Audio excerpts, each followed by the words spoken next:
if I do. Their favorite shape. Sure. Garden. Yeah. Yeah. You never know, but I asked, just to be sure. It's just. Here, the gas line repair markets. Yeah, that's always that. It's the high, yeah. Interest items.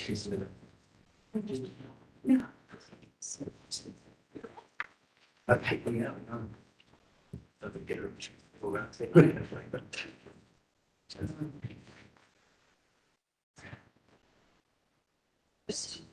Morning, David. Good morning. That's what I meant to say.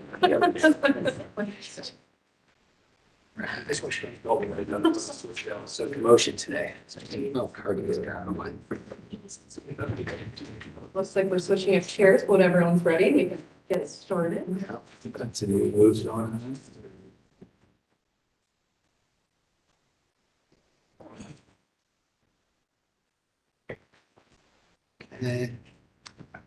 Internet, come on. Switch it.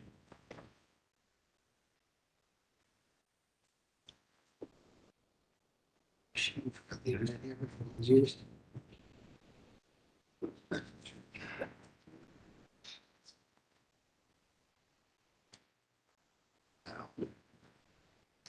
Okay. January.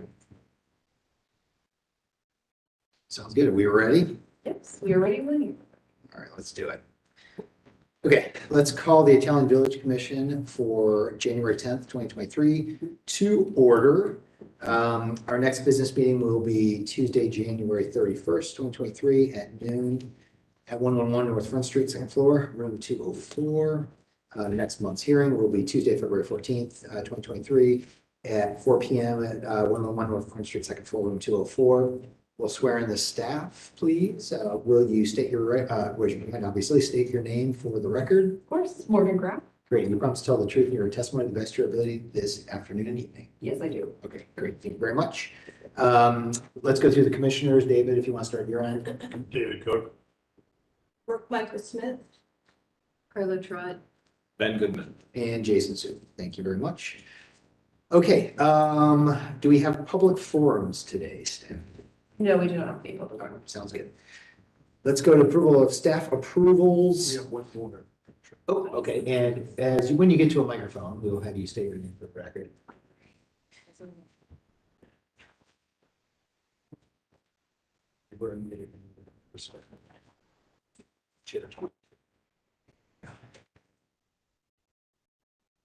Paige Schmaler.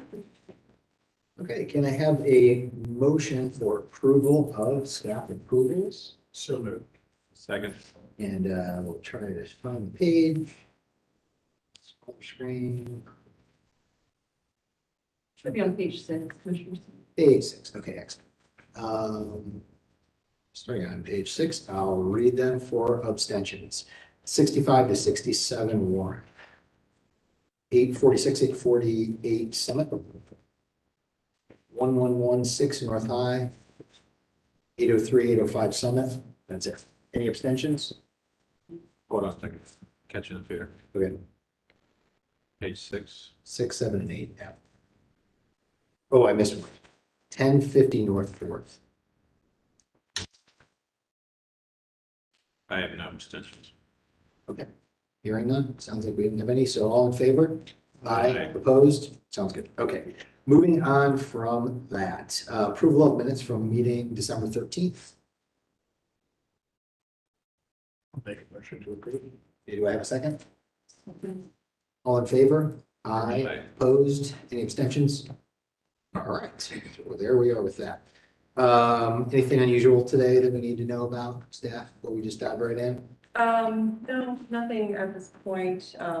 A public comment for the conceptual application for 1160 North High Street, which I'll provide later, which was received today. So- Okay, sounds good. Appreciate it.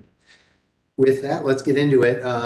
One's been moved to staff approval, so we can go to number 2, which is 35 East Hubbard, IV 2301-006. Do we have an applicant for that? Great. Just kind of come up and take a seat. And you can grab another seat if you want from, no, I guess you have to stand. And you're welcome to pull to get with me. Okay, if you could each raise your right hand and we'll just stick your names going down the line. Abby Stiers. Mark Wood. Derek Bonar. And you promise to tell the truth and the best of your ability to, in your testimony this afternoon. Yes. Yes. Yes. All right, we'll start with staff and then we'll go to you. Proposed work description for this project. New construction was previously approved in July 2021 for Parkside on Pearl, IV 2108009. Proposed modifications to the northwest and south elevations. East elevation was recently approved in June 2022. Modifications include additional doors on balconies, louvers within the metal panels, change of door material to water room on south elevation, additional door added on the south elevation to electrical pump rooms, lighting included. At the January business meeting, commissioners requested side-by-side elevation drawings of what was previously approved with revised drawings as well to indicate the changes within the revised drawings. The overall revisions to the north, south, and west elevations will need to be discussed further. Commissioner Cook asked the applicant if there has been any advances or advancement on the murals for the east elevation. The applicant has been informed to be prepared to discuss any updates on the design, materials, and how it will be lit at the upcoming hearing. Applicant has supplied the requested materials for side-by-side comparison. Staff notes that changes include extended roof line corner with corner piece now terminating below the roof versus extending to the metal panel screening on north elevation.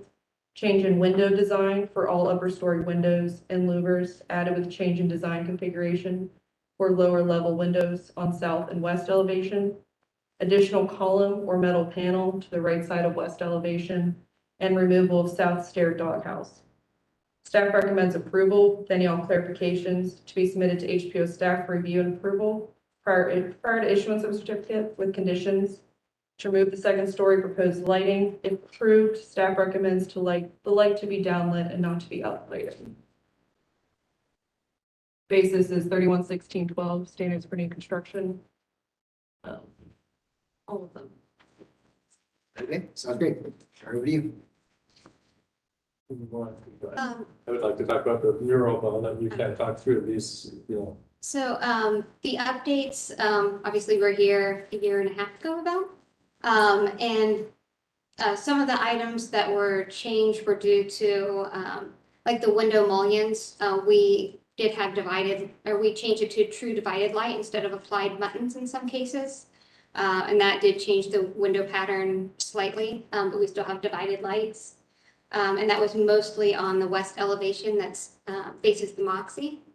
The louvers are only in there for mechanical use. We don't have any extras. It's for the office use on the third floor and then ventilation for the garage.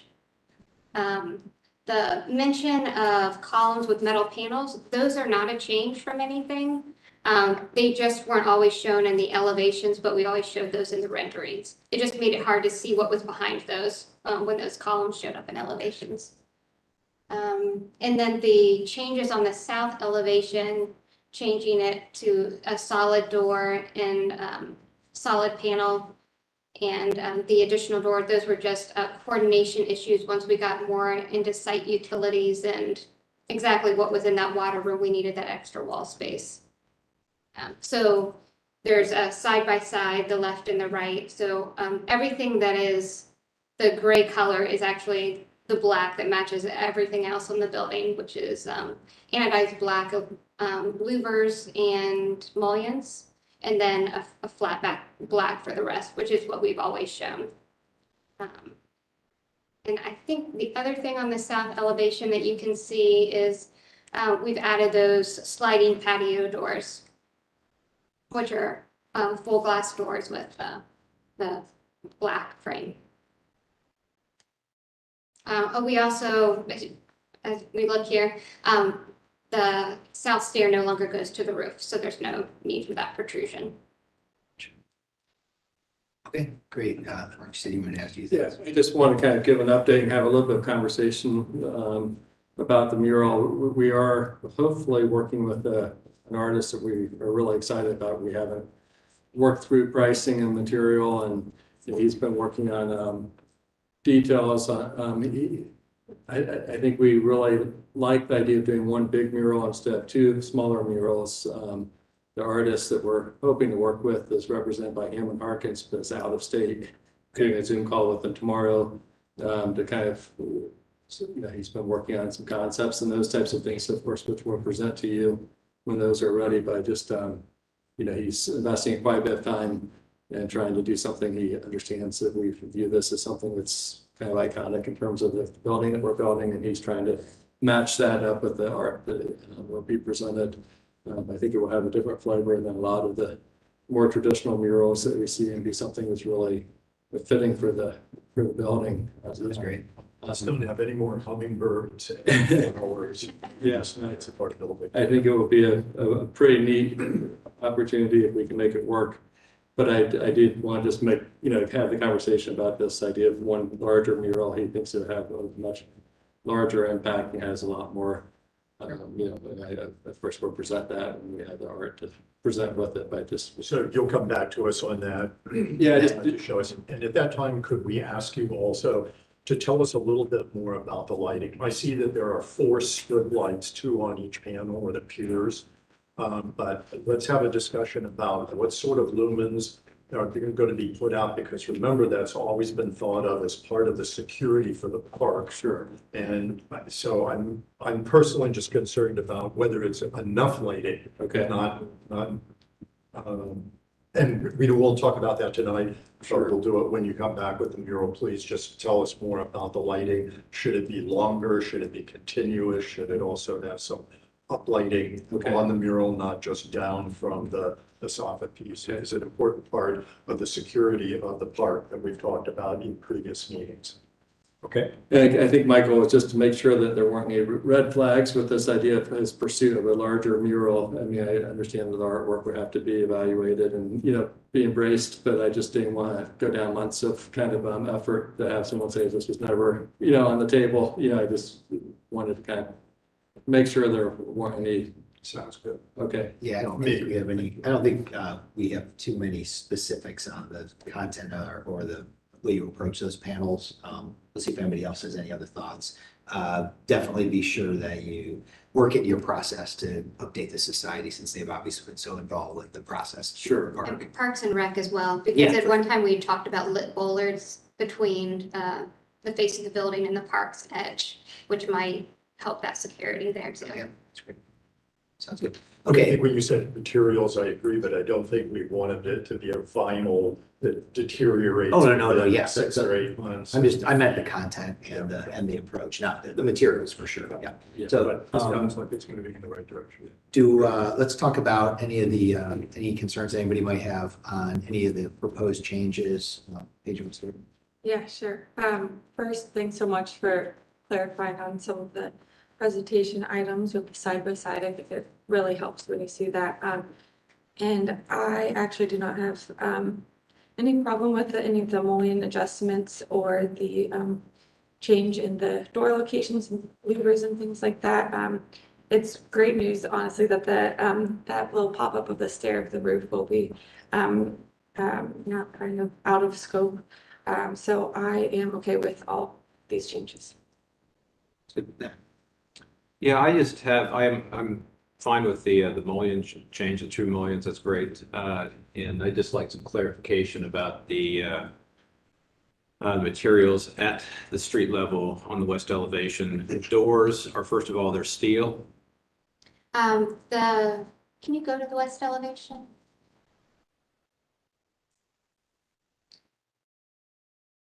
So can you go to the enlarged one more down? Yeah, right there. So the overhead garage doors are steel. There is an aluminum storefront door on the south, and there's also a double aluminum storefront door on the north end. Those are the only. I'm sorry, I guess I was confused. There are changes on the south. Oh, yeah, elevation. the south, the one into the electrical room is a steel door that'll be painted black. And the one into the water room, it's already in the storefront system, so it's actually an aluminum door with a metal panel insert to match the storefront. And can you explain the rationale for, if we can just get to that south elevation. It's page 3. Uh, the way you're handling, like I'm looking at the right-hand side, so, there's a panel next to the door and just wonder what that material is compared to the door and to the column, if you will. And why you've decided to make that light and dark versus on the left-hand side, everything is dark or certain types of materials. So we have, within like the vertical columns in between, we have limestone, then we have a curtain wall system, limestone curtain wall system, and that's the rhythm of the whole south side. So within the curtain wall system, we changed that portion to be a metal panel within the water room. All you would see looking into it is water equipment. So we made that dark, and then everything that's represented as dark is the black. And then the recess to the far right, that's actually set back 3 feet or 4 feet. And it's underneath kind of just an inset there. And that's a dark door as well with the limestone beside it. So you've elected to not have that metal panel because it's recessed. Yeah, and with the return of the limestone, you get, I mean, it could be, I don't think that would be a huge change for us, but it was nice to have the limestone return on the corner instead of it have limestone and then metal panel on the side. So we just kept the limestone. Well, you can see the difference that I'm noticing. Yeah. But in terms of the metal panel, I always get a little nervous when I hear about metal at accessible levels because it gets dented and or oil cans and things like that. So tell me about how that's going to be bonded to a different substrate or what kind of metal we're talking about. It's actually within the curtain wall system. So it's not something that's going to oil can. It's not over, I think. About this panel right here? Yeah, that's within the curtain wall system. So that's a 30-foot tall curtain wall piece that extends up, and it's just a panel insert. That is bonded to, is it die bond or is it's not just it's floating sheet metal? No, it's Reno bond. I think it's 50 millimeter panel on top of 4 inches of insulation. Iron finish? Yeah, it's the same as what the rest of the metal panel is on the west that we presented. All right, I can support these things, just to make sure Oh. I understood your approach. Yeah, we definitely were very careful with limestone, we don't want something next to it that's not gonna hold up. The limestone's gonna be there forever, and any metal is gonna show some age, but this should. Thank you. Yeah. Carla? Just also wanted to say thank you for doing the side-by-side comparisons, really helpful. And I think the mullions and the door additions are much better than what it was before, in that it's a lot richer, and I like the kind of sense of overlay that it brings to the elevation. Thank you. I agree. I think it's much better, and I'm in agreement with all of your changes and the single mural idea. Else? Yeah, I don't have anything else either.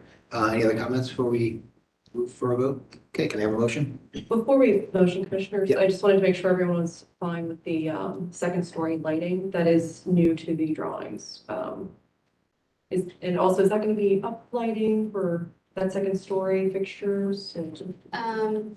So I know one of the things we're trying to do is on the lower level, there's a band of lighting.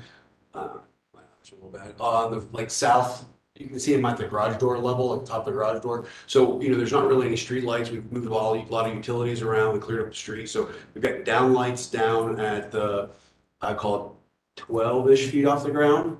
Those are up down lights. Or sorry, up down lights there. Thanks, Adam. You can kind of see where the cursor is. And then on where the limestone is, I think we've got specs like a little 15 degrees, super narrow to light up the limestone. Where we can light up the limestone. It's kind of been such an investment that we wanted to be able to, show it off. And if you go to the renderings, it's the same that it's rendered. We just never had actually shown them in the elevations. So I think there was a night rendering, and that kind of showed what we were trying to do with the columns. Oh, actually, that one just shows down, but we felt that was too dark, so we wanted to light up the face of it too. Sorry. I So am those locations are, not in support of these kind of tack-on lights. I guess I'd like to hear the rationale for that. I mean, I guess you're just trying to feature the building. I would prefer to see lighting feature various entrances and so forth. Some cases sidewalks, but I always feel like other types of fixtures are better for lighting sidewalk spaces. if you go to the rendering one up, it looks like our lighting isn't quite as what we have here. So our rationale was to, like you said, to light up the limestone on the building to emphasize the verticality of those columns between the glass.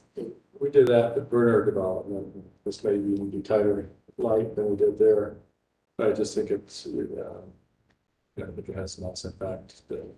I probably groused about it then too. Consistent. Other thoughts on the lighting? I think the addition of an uplight as well would be helpful because it does kind of just seem like there's this kind of skirt around the bottom of the building.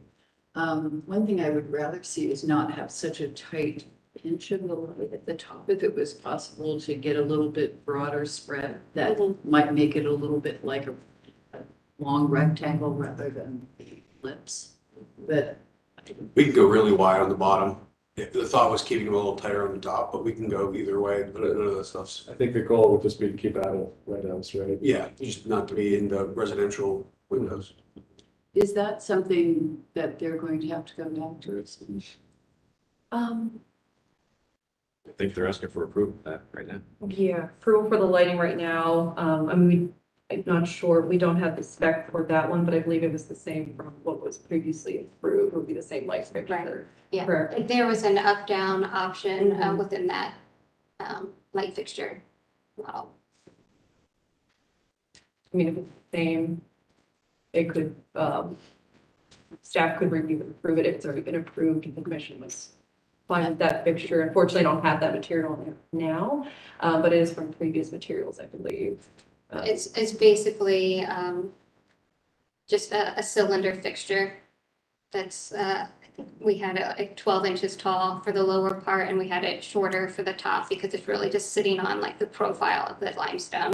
So that was just an uplight above the fourth floor and below it was a longer cylinder that was up down. But we could look at one that had a different spread. Do you want that to come back or do you want staff to do it or want someone from the commission to? Yeah, it's that. I could look at it then. Okay. And my understanding is lighting, that same lighting treatment is on the park side. Yes. All right, I'm probably not going to support, but was I understanding you're saying that the art mark is going to be one panel instead of two? That's the direction that. I don't support that, so I was asking for this division to begin with. So you just anticipate that. If you just keep an open mind, because I think we're going to bring something that will be. Really nice. Okay, can somebody make a motion? My sense is you're saying the motion to approve the architectural changes that have been requested. Yeah. And However, the commission would like to see a night lighting situation back before we approve that. it's up to your motion or Carla mentioned that she'd be. Motion that's like to make. Okay, sounds good. Do I have a second on that motion? I'll second that. Okay, any other requests for modifications? All right, let's vote on that one then. All in favor? Aye. Opposed? Abstentions? Okay, so it sounds like we'll have you come back for the lighting if that's amenable and we'll work forward from there. Thank you. This is good. And we'll look forward to that. Thanks.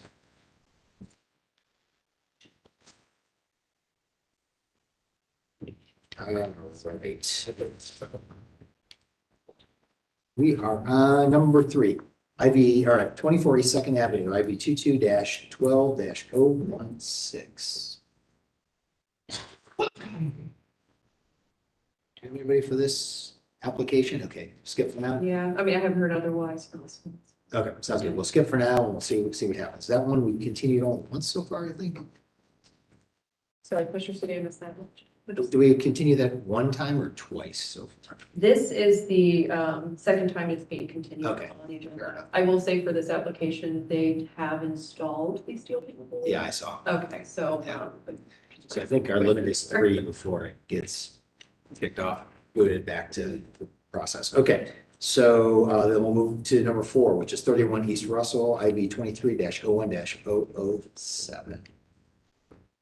Okay.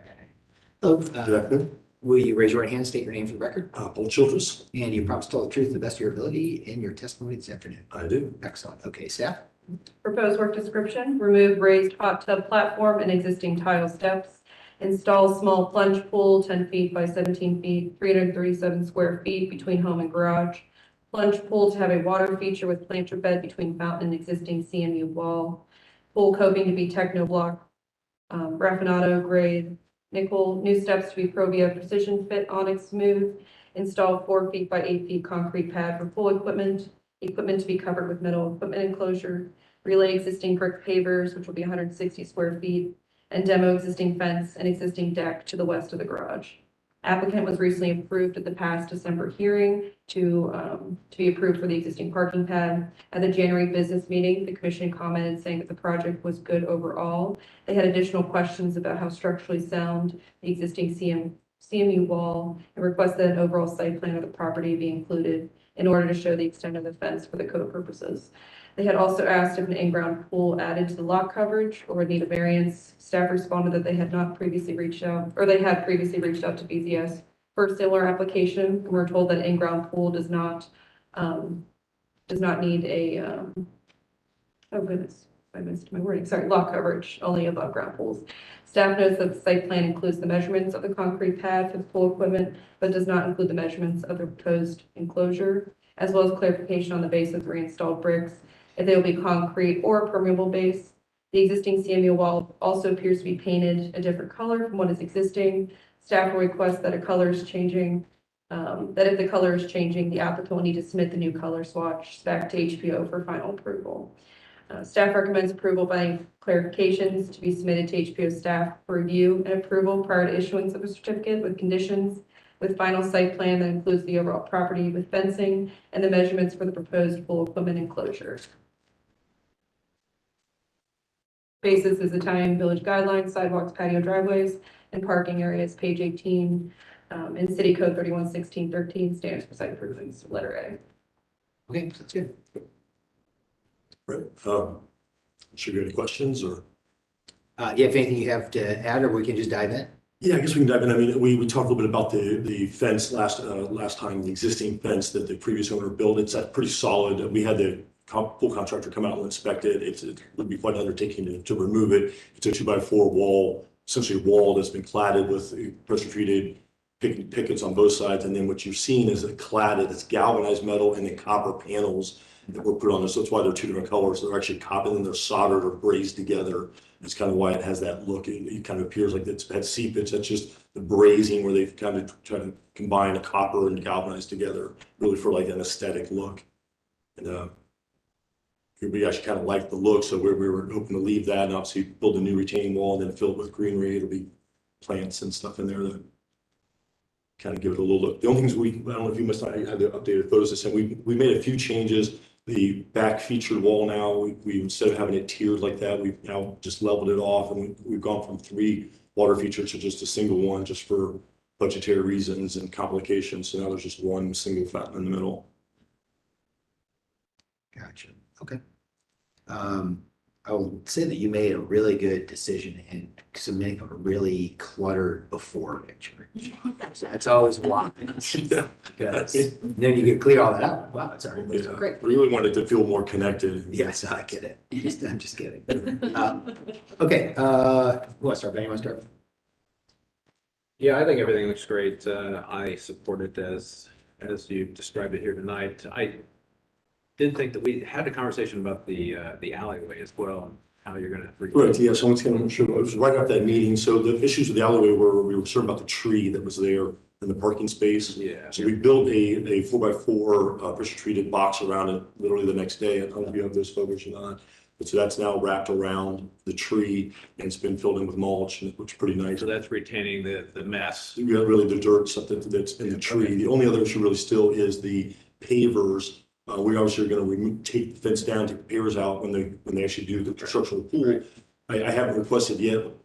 Right now, our intention, we're just to pave the pavers back down. I would love to concrete that space if that's possible. I didn't know what all the neighbors. There's a bias to leave it as permeable. Correct. That's what I thought. But that doesn't mean it can't be improved in another way. So you just come back. Yeah, we can come back with that. If we leave it the way it is, we'll obviously relay those and put a border so they stay in place. So you could also put a base under those papers. That's gonna let them stay. Correct, yeah. Better, so. Okay, sounds good. That's all you have, Matt? Yeah. I think it's very nice. Nice and clean. So much better than what was there before. So, and I appreciate you responding to our comments. I think those will be helpful as well. But I think I wasn't quite sure. Were you saying that you are switching to browns on that wall from? No, the wall is stay the same. So if you have the old photo, they're galvanized panels and then they're copper panels, and that's why it looks like a checkered wall, that back wall. So when we're looking at this, is that the current? That's the existing wall. It's probably been there for 20 years. I think in the 90s he built that. And it's obviously the copper's been tarnished, so it looks really neat in winter. So, and then between the grid, once the grid plantings all put in there, it should look real nice. So glad to see the fence is sturdy, and this would be a private location. So I think it's good. I think it's great. Yeah. I think we probably need to come see it in person. Okay. Hopefully I'll have this house on the tour homes when it's all done. In contract on the project next door, so when I have that one, I'll have Good suggestion. Nothing else? Beverages. You have anything, Paige? No, nothing else. Yeah, neither do I. Okay, can I have a motion? I move on application 23-01-007 to approve as presented here tonight. I'm sorry, I'm still not sure. Wow, that's apparently AI is against the application. Do I have a second human? Is that good? I Second? second it. All right, all in favor? Aye. Aye. Opposed? Abstentions? All right, thanks a lot. Thank you very much. Good luck. Okay, moving on to number 5. Or actually, I may see the meeting before it's Siri at this point. Let's see. IV-23-01-008, 294 East Greenwood.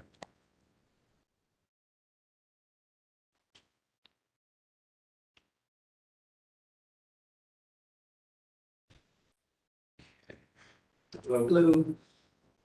You raise your right hand after you get seated and state your name for the record. Pat Livingston. And you promise to tell the truth in your testimony to the best of your ability this week. I do. Okay, great. So staff. Application has been reviewed conceptually in July 2022 and February 2021.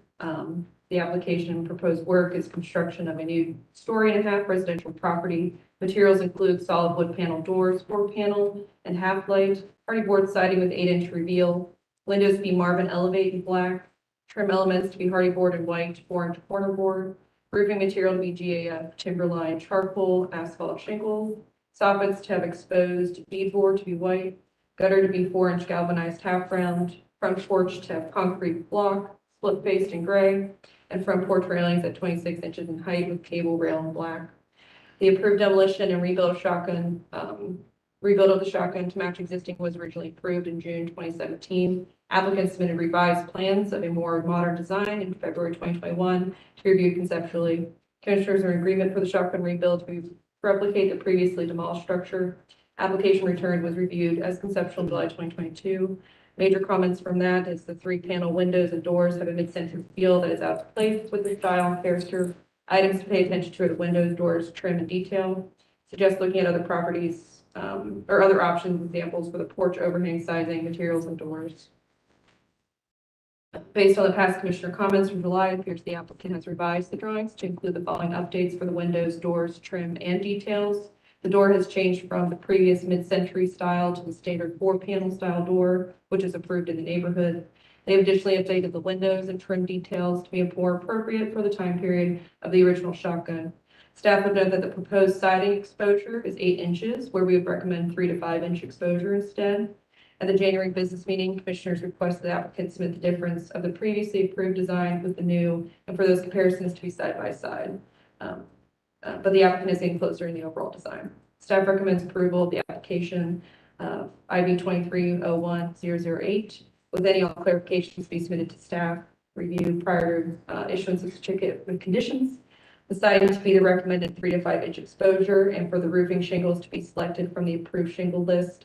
Final drawing packet to be submitted to HBO staff for final review and approval prior to issuance, and final color selection for structure to be submitted to HBO staff for final review and approval prior to application. Basis of recommendation is 31-16-12, standards for new construction. And then there's new construction building additions, so. Okay, that's okay. County Village guideline. All right, what do you have for us? Yeah, I'm good with going with 3 to 5 inches on the siding. And they're picking the shingles from the list, fine with that as well, and the paint color.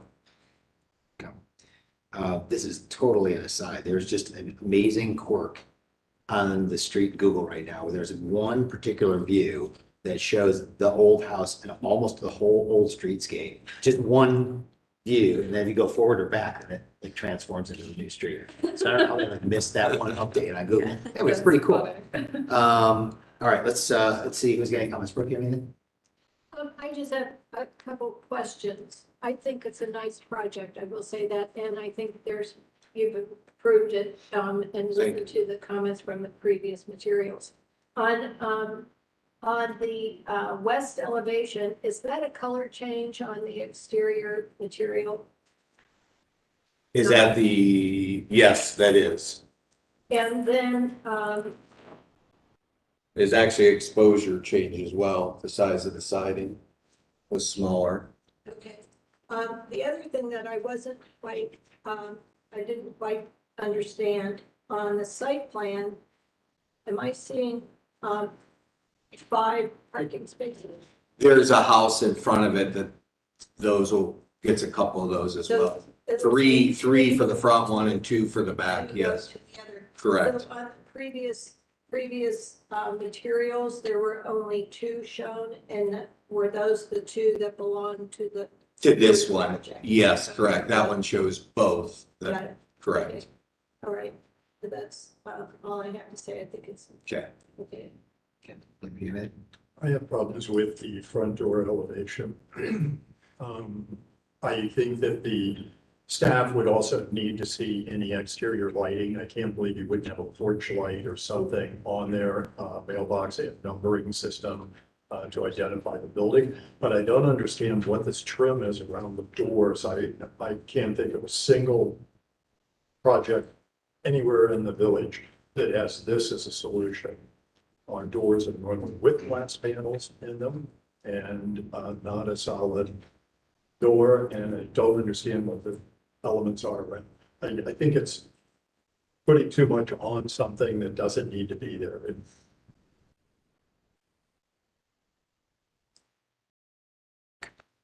Yeah, to jump off of that, I think the, specifically I know this is up against an alley, but specifically this alley is very much now becoming more of a front door for a lot of buildings on this. So, the fact that the front door to this home doesn't necessarily have that glazing, or any kind of window within it is a little, I guess I would say odd to the rest of the context of the neighborhood.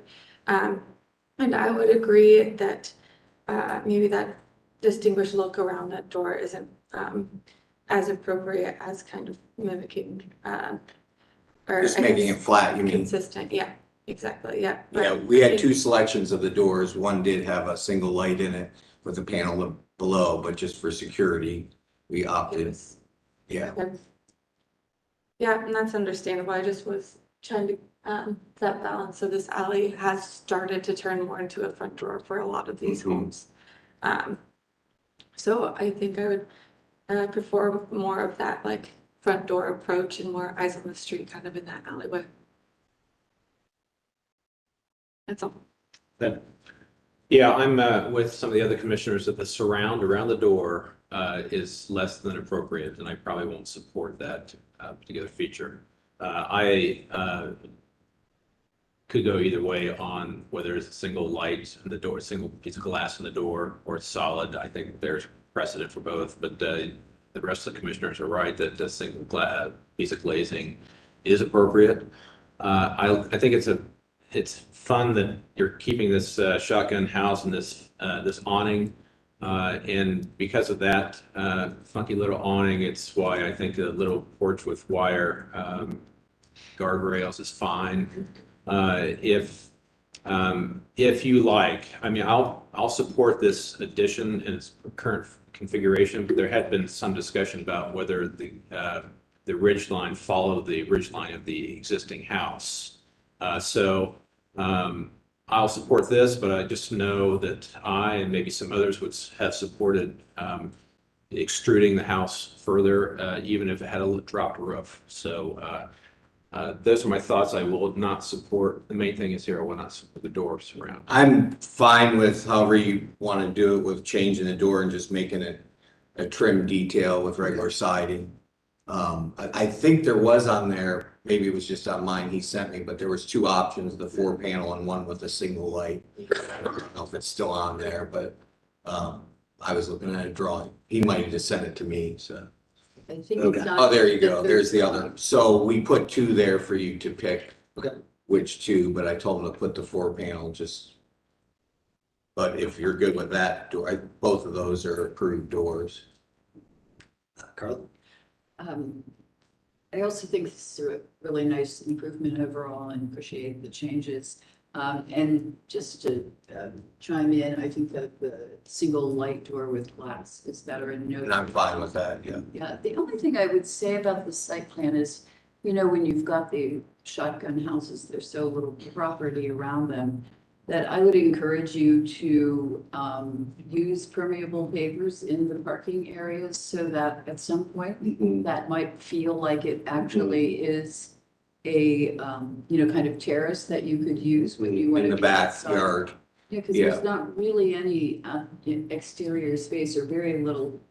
And then this isn't a landscape plan, but having a tree that gives you some shade in those areas, you know, I think that that would become an amenity for you. There aren't cars there. Okay, thank you. That's not a requirement. Yeah.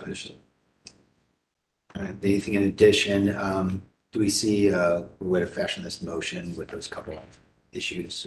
That's the door issue can get reviewed by staff, and then it sounds like we're all in favor of the single panel. That's what I'm thinking, is that we just say that the proposed door surround is not approved, but the applicant has said that they work with staff to do a typical jamb and door trim. Does that sound right? So for the satisfaction. If that's sounding correct, roughly correct, I'll say that make a motion to approve 23-01-008 294 East Greenwood with that previously suggested amendment about the door. And I guess I should clarify that And the door itself, right? the door itself should be a single light door. All right. Is the one that's shown, okay. Staff, is that appropriate? One in the back? Yes. It's on three. Yes. Okay, do I have a second? Second. All in favor? Aye. Opposed, abstentions, motion carries. All right, thanks. Thank you. Appreciate it. We did get lighting. Yeah, the light, I'll send the, Yeah, light fixture can come Yeah. later, same for landscaping as well. I could, when he redraws the front door, I'll put the light on too. Oh, yeah. just- Great. Thank you, Doris. Thank you very much.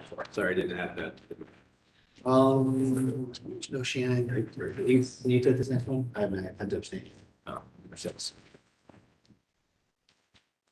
All right, next up is 23-01-009 295 East 4th Avenue. Do we have an applicant here for that? Get settled in. If you could raise your hand and state your name for the record, I appreciate it. Brad Parrish with Artall Architects. Swear to tell the truth to the best of your ability here tonight. I do. All right, fantastic. Staff, do you want to share what you know? The proposed work description for this property is building Massing elevations materials were approved at the past July 2022 hearing under North Sixth Street and Detroit Avenue. Parking for the project is behind the buildings off of the existing alley access points. Landscaping included within the parking lot and at pedestrian scale. Installation of patios with steel metal railings and split face block retaining walls along Detroit Avenue, North Sixth Street. Installation of trash enclosures to be installed on a concrete pad to be constructed with 8-inch split face CMU block with gauge to be vertical cedar boards, slatted over 2x4 galvanized tube steel framing, black finish. Submission includes 4 types of lighting with lighting schedule provided. Amherst wall sconce in black, 5-inch, for the mansard roof structure, wall sconce for the townhome entry.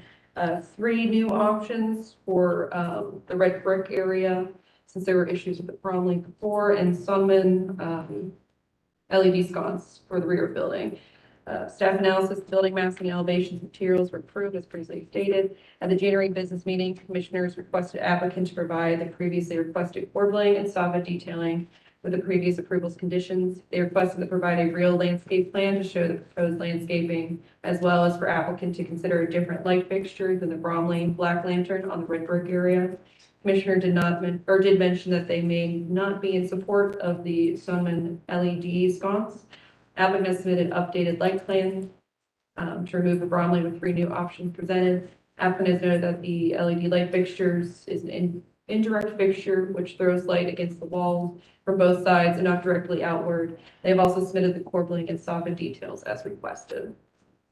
Staff recommends approval of application IV 2301-009 as submitted. Any all clarifications to be submitted to HBO staff for review and approval prior to issuance of a certificate. Basis is the Town and Village Guidelines lighting, Town and Village Guidelines site work and landscaping, page 15. Short North Design Guidelines, site work and landscaping, and 31-16-13 standards for site improvements, letter A and D. Thank you. Over to you, Mr. Parrish, and if you could let us know if there are any changes between this application and what we see here tonight, or we need to know. There's actually only 2 items here, and it's on the landscape plan. We are adding on the townhomes on the right side, we're going to connect a sidewalk so that both sides of the townhome has sidewalk from the parking lot all the way up. It's not shown on that plan, so it's on the east side there, as well as down on the south side of. Can you tell us which sheet to go to? That one's fine. That one's perfect. Yeah, the sheet that you have up, the landscape plan. And so where is this on? On the right side of the townhome. Can I point? We zoom in.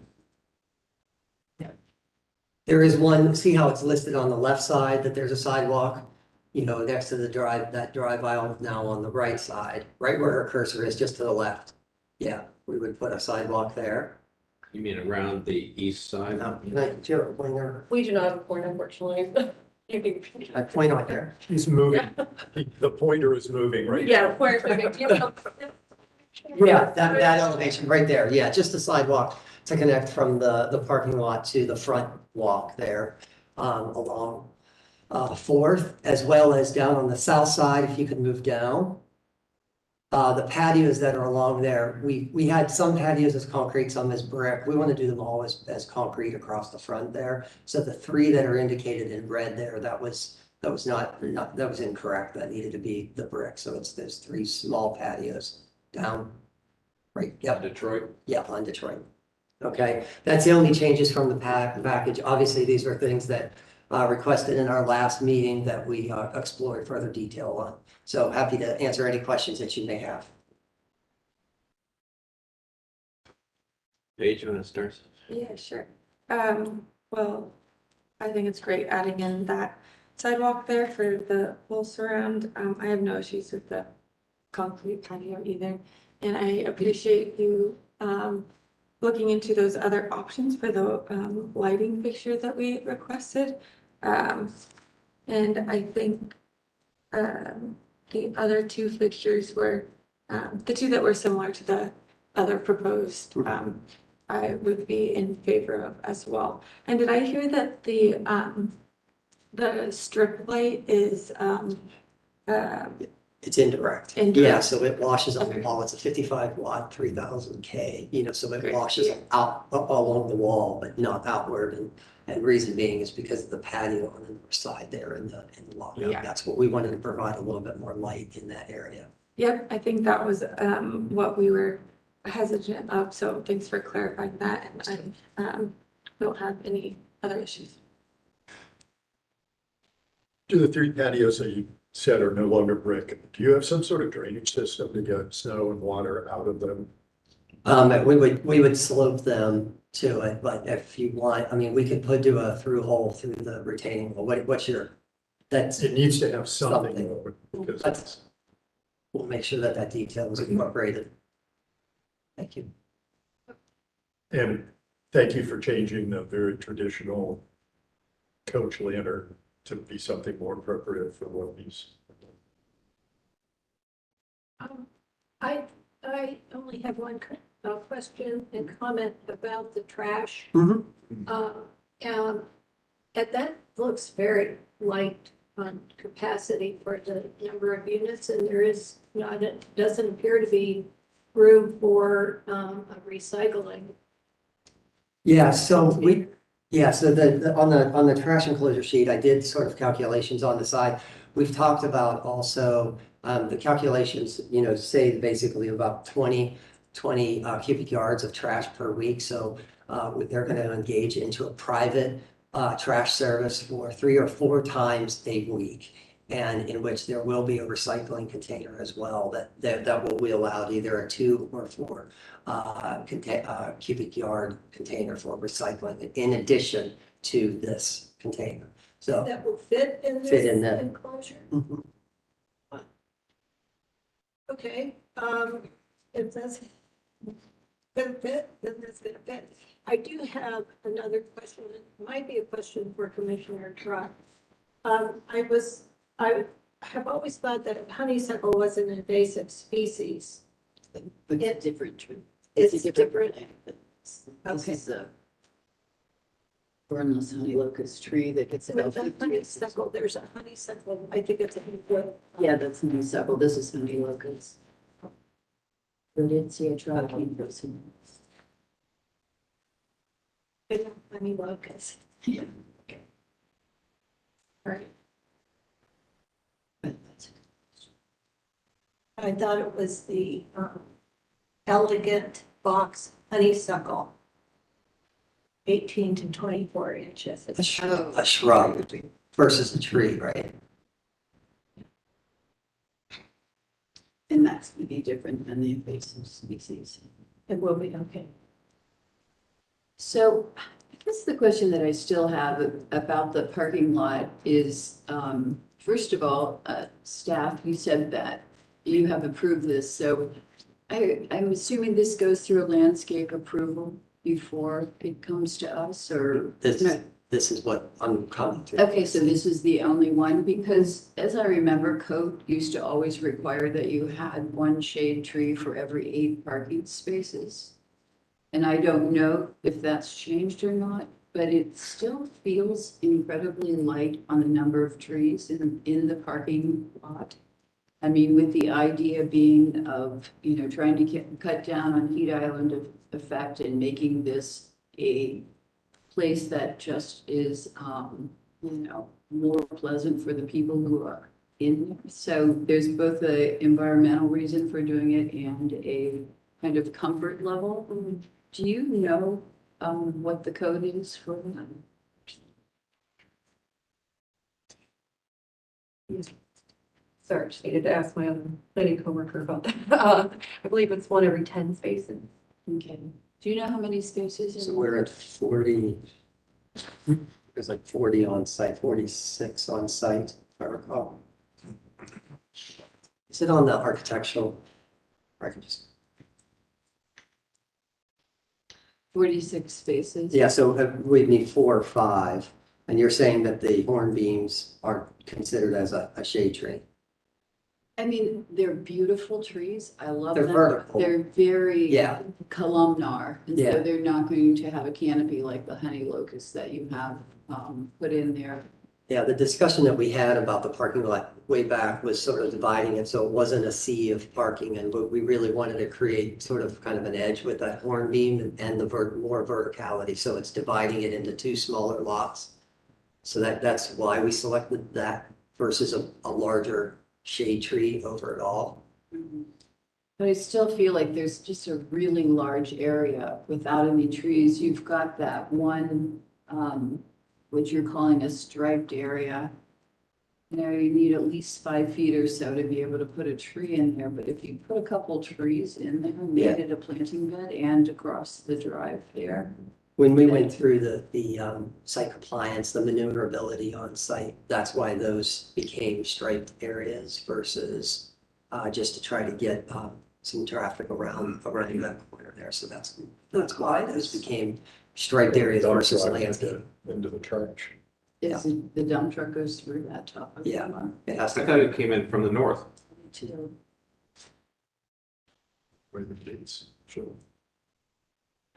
But it's served from the north, yeah. So whether he's coming in the drive or he's coming from the south around, I mean, he's still negotiating that turn, either northbound or southbound.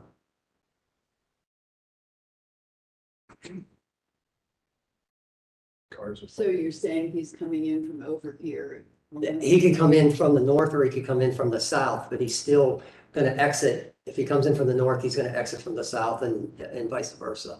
And I think the idea is that we were gonna control the traffic to try to go from south to north. And that's why there's some arrows on the drive aisle. I think it should be studied, and I think that they should meet the requirements for the number of trees that are supposed to go in there.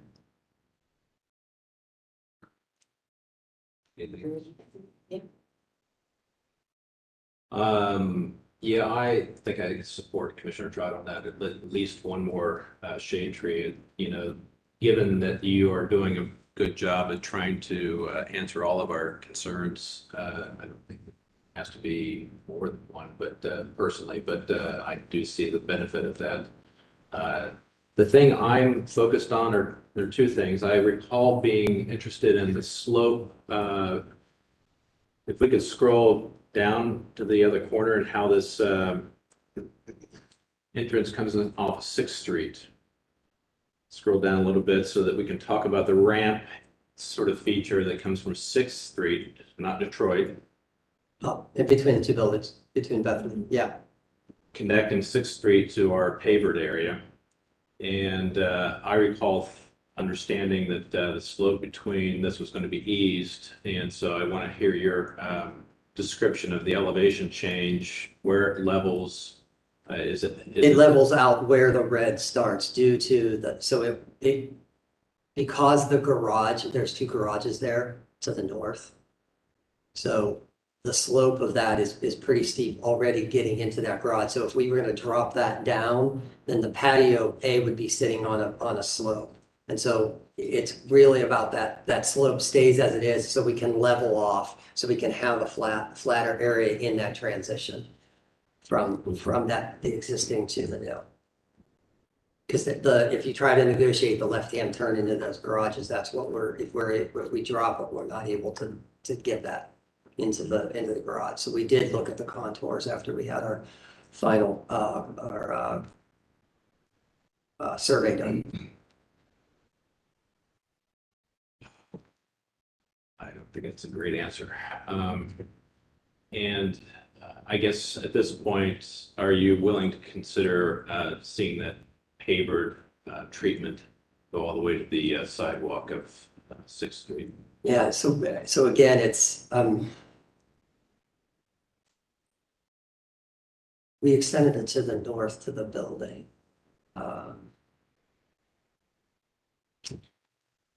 I mean, I really think that the grading should have been feeling more like an alley instead of like a ramp up into a site. So this concerns me a little bit, and I don't know if that concerns anybody else, but I think that a workaround might be to at least get the material to extend further to make it feel like it's continued, like has some continuity.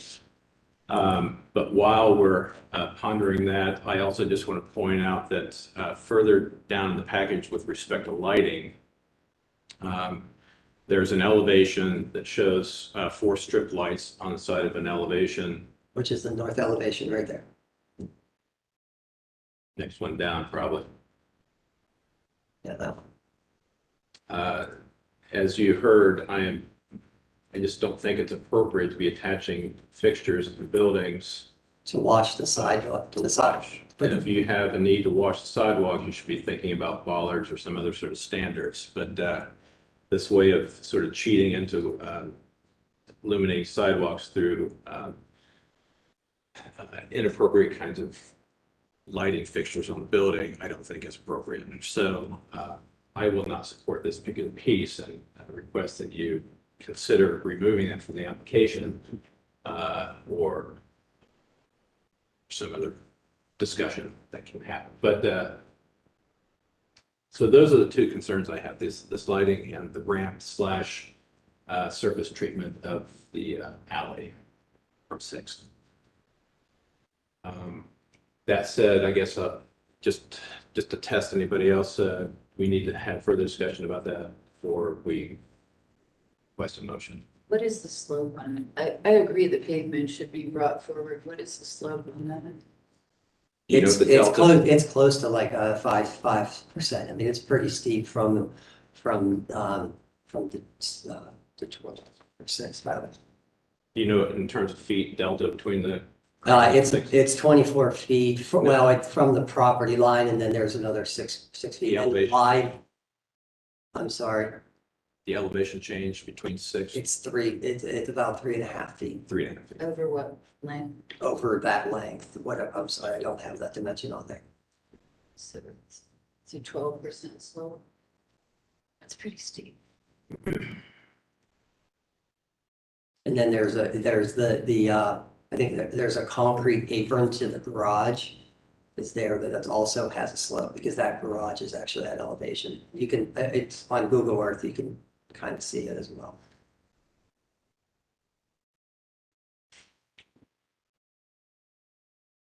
Any concerns over there? 'Cause otherwise we're lost. No. Yeah. So if I'm the only one standing out here, then we'll just. Can I have a motion? Any further discussion before we ask for a motion? Well, I think we should have at least 2 trees. I know you were okay with one. Okay. I think we need at least 2 trees, and then shade trees. So I could see that the 2 trees right there where his cursor is, that one, so that we could get some shade on the patio, as well as its counterpart on the east side of the property. You know, maybe where the 2 are, just we're doing one larger shade tree there.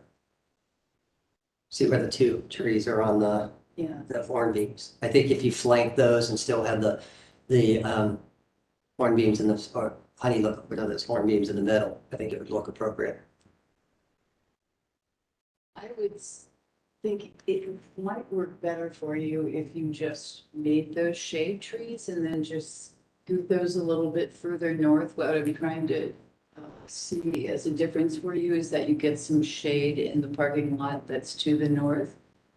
And so really just having 3 larger trees is going to give you a lot more than having the All those there. Okay, I so, think it'll be nice. People can get under there and all right.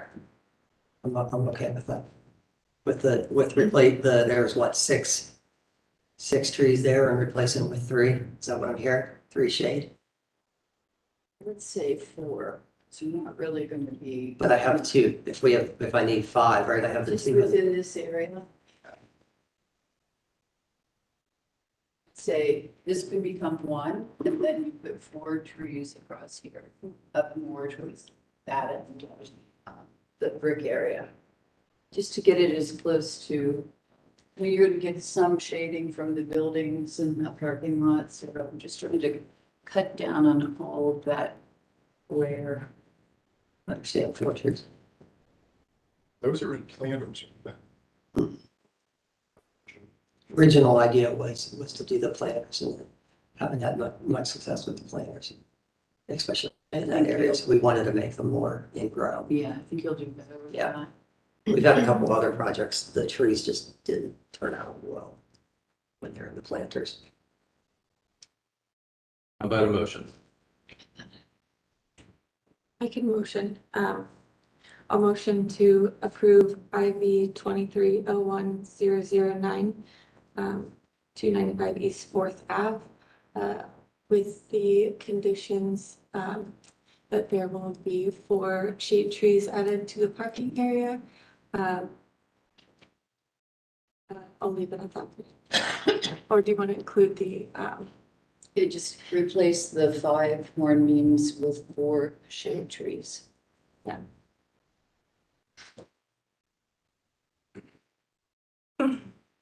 Before we second that motion, I know there's concern about the lighting.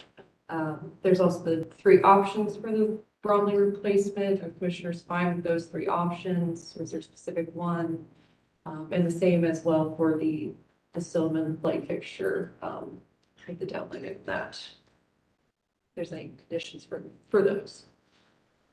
I just, if we were okay with those alternative options for the, Which options? Can you clarify what we're talking about? Oh, yes, of course, they're in the. Big fixture C has 3 options.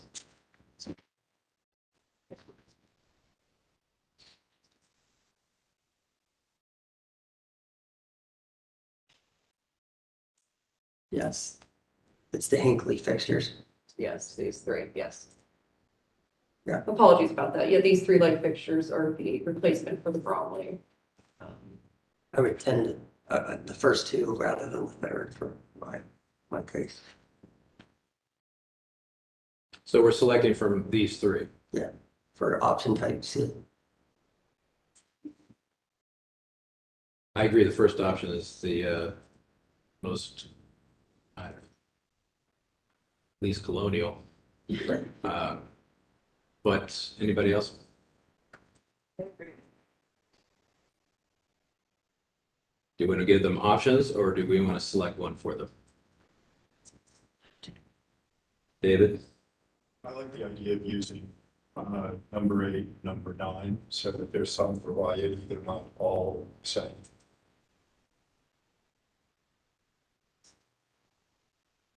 yeah, they did have, this was just for light fixture C, so I believe A and B are similar to these as well.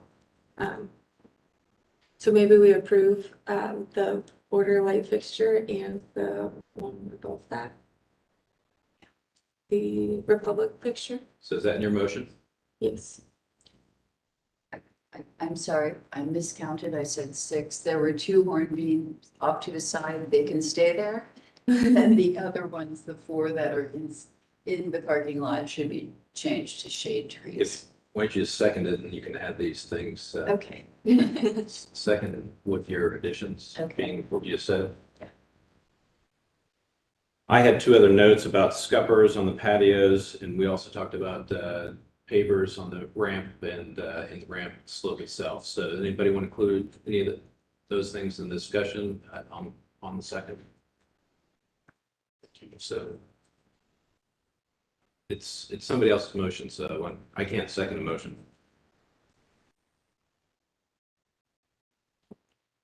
Is that your second? You're the second, right? Yes. Okay. We have a motion on the table.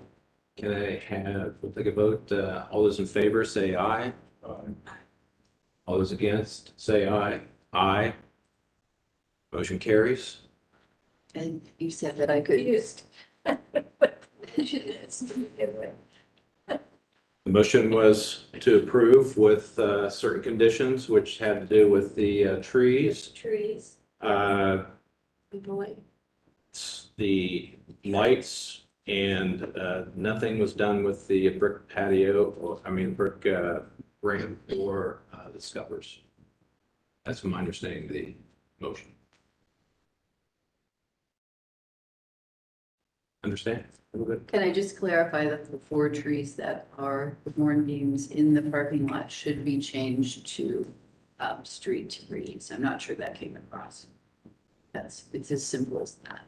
Okay. We have that condition noted. So the condition for proper drainage on the patios, the concrete patios, that is not included in this motion, just for my clarification. Correct. All right, thank you. Motion carries. We're good. Thank you for your time. And I'll give those details for this meeting. So, thank you. I don't think, maybe you can confer with staff if you need to, or staff can confer with Commissioner Trot if there's any confusion. Yes, for the trees, we can do that, yeah. You can double check. Go ahead. Who's Jason? So if we get Jason back in the room, David, you want to grab her?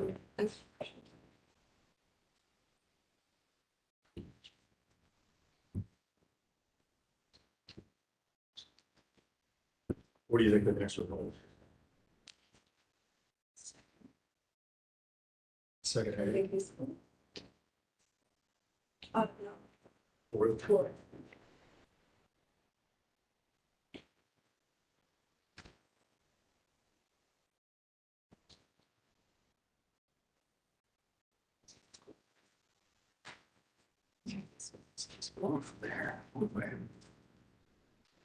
Okay, so we are on number 7, is that right? That is correct.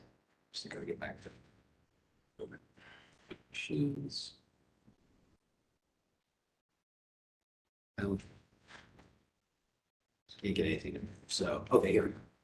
So this is 51 East 4th, IV 2301010. Julie, why don't you get seated? If you could raise your right hand, state your name for the record. Julie Bullock, And do you promise to tell the truth in your testimony to the best of your ability this evening? I do. Excellent, okay. Steph? Okay, so the proposed work description is for an action item for variance recommendation as well as conceptual garage modifications. The variances are 33, 32, 21. Building setback, the existing BZA variance is for 19 feet setback. However, the house is previously mistakenly approved at the current 14-foot setback, 33, 32, 38G, to increase the allowable height of a detached garage from 15 feet to 21 feet 5 inches, and 33, 32, 38H to allow the habitable space over the garage. The conceptual portion is for the garage modification, proposed living space over the existing garage that was built in 2017, increase the height of the garage from 15 feet to 21 feet 5 inches, no increase in existing footprint, windows and shingles to be from the approved list. Staff notes that 33, 32, 21 building setback is for an existing condition, while the other variances are for the conceptual garage modification. At the January business meeting, the commission commented saying it is helpful the applicant is using the existing square footage and building up. They requested applicant to indicate the location of the proposed gooseneck light fixtures as well as man door light, and recommended relocating the staircase to be internal. An external staircase would not be appropriate. The height of the garage should be reduced to be below or to match the existing, or match the height of the adjacent duplex eave. Commissioners asked if there will be changes to the neighboring properties and how the change will affect them. Staff recommends the commission continue the application for variance recommendation to allow applicant time to provide their finalized drawings and action application for the increased height and modification of the garage. No action is required for the garage modification at this time. Okay. Given the agenda and the fact that staff recommends this be continued, I would like to make a motion to continue it since it doesn't show the lighting that we talked about, the other changes. And so why are we going to spend time tonight and talk about this, given that it didn't, none of the recommendations from this meeting have been incorporated for us tonight? Yeah, I mean, I wouldn't mind at least hearing what's going on. Happening. We wanted to discuss the recommendations because mine's had some concerns about it, Yeah, I think we should at least hear it. and just and explain why we did what we did. Yeah, let's go through it. Figure it out. I mean, this is a little bit of an unusual situation, the way the garage is sited. I mean, if I would have done it, I would have probably pulled it forward and, turned the doors. So it, the way it was positioned is a little unusual. It's also unusual that it's a new house. And it's, well, I mean, fairly new, and a new garage as well. So I just say it's not the typical kind of carriage house or project that I do and have seen in Italian Village. So because of that, I feel like, maybe some discussion is warranted. We cannot incorporate the stair into the existing garage space itself. Because if we do that, then we don't have legal parking spaces in the garage. And that's why we didn't do it. We felt like the open stair was frankly less obtrusive to the backyard, rather than we would have to basically do an addition of a closed element to do an enclosed stair. We can't incorporate it into the space itself. So my client would prefer the stair this way, but if, that's a no-go for everyone, then I guess some feedback on, how you'd like to see the garage incorporated, whether we just extend the gable back and run it along, east-west, or what we would do. The height issue, I think the majority of this garage is next to the two-story portion of the adjacent house. So I feel like the eve height is appropriate since the majority of this garage is up against the two-story, and we're, significantly lower than the two-story portion of the adjacent house. So that's why I felt like this eve height was appropriate, given it's the relationship to the neighboring house. I didn't understand the third comment about what happens later on in this area, so I wanted some clarification of that, so. So just to be clear, what does this 19-foot setback have to do with? I'm sorry, I can't hear you. What is the 19 and 14-foot setback? Is that separate from? Where is that? For whatever reason, they didn't require them to get a variance when they built the house. Okay, And then when I submitted this, she said, oh, wait, they should never have approved it at 14 feet. That should have required a variance. So they built this house with no variances, and then when I submitted for the carriage house, gotcha. they said, so that's for the house, it's for the house. but it's not for the garage. Yeah, and it's Okay. just because That it makes more basically, they said it was an error by the city in approving the permit. They should not have approved it. Okay, because that to me feels like it's a little bit of a different issue than everything else we're talking about today, correct? Okay. So in my opinion, that sounds like it was a mistake that I don't believe justifies advocating for you to tear down this I'm new sorry. house. I would not believe advocating to tear down this new house because of that mistake. So Yeah. I think we can probably put that one to rest. Yeah. At least in my mind. So what we're really talking, we'll go through the commission obviously, but we're really talking about is how we're dealing with this garage and whether or not this approach that you're taking can be adequate with the overall parameters. And so the main objections here being this need to use this outdoor staircase in order to access the second floor, I think is the primary thing in the overall height. That was a discussion with this meeting, yeah. Okay.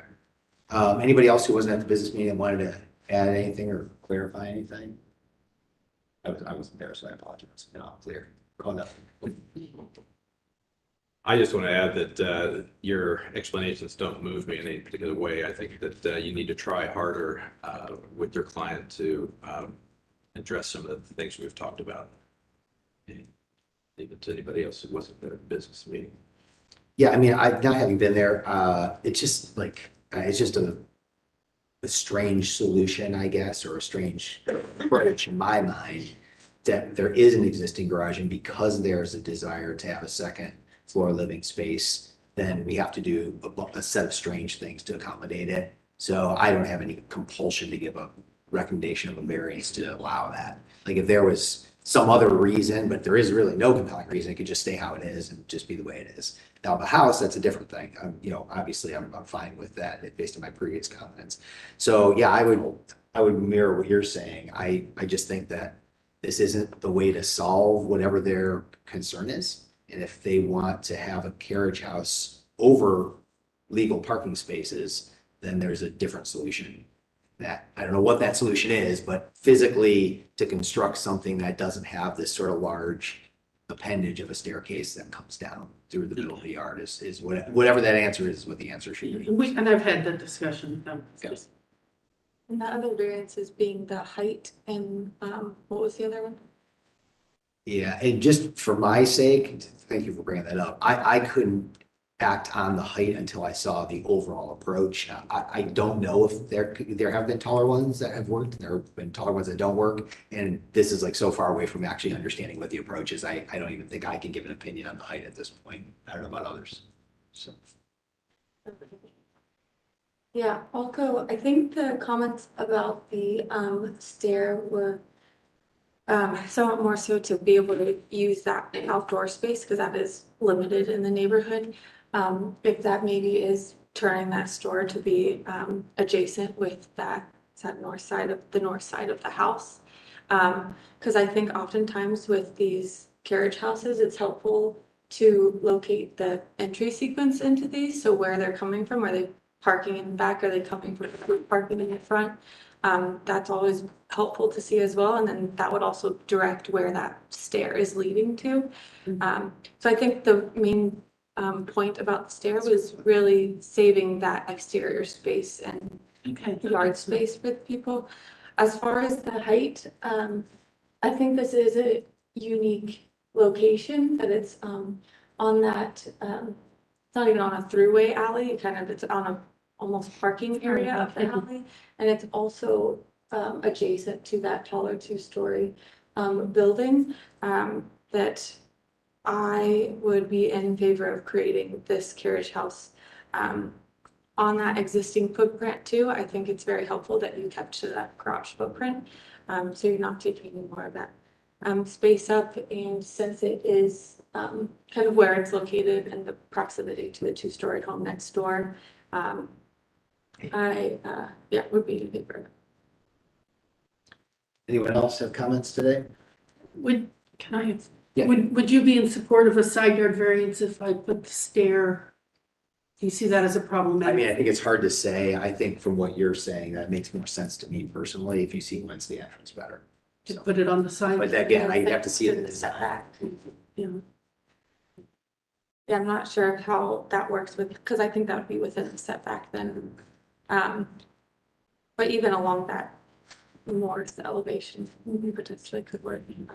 Yeah.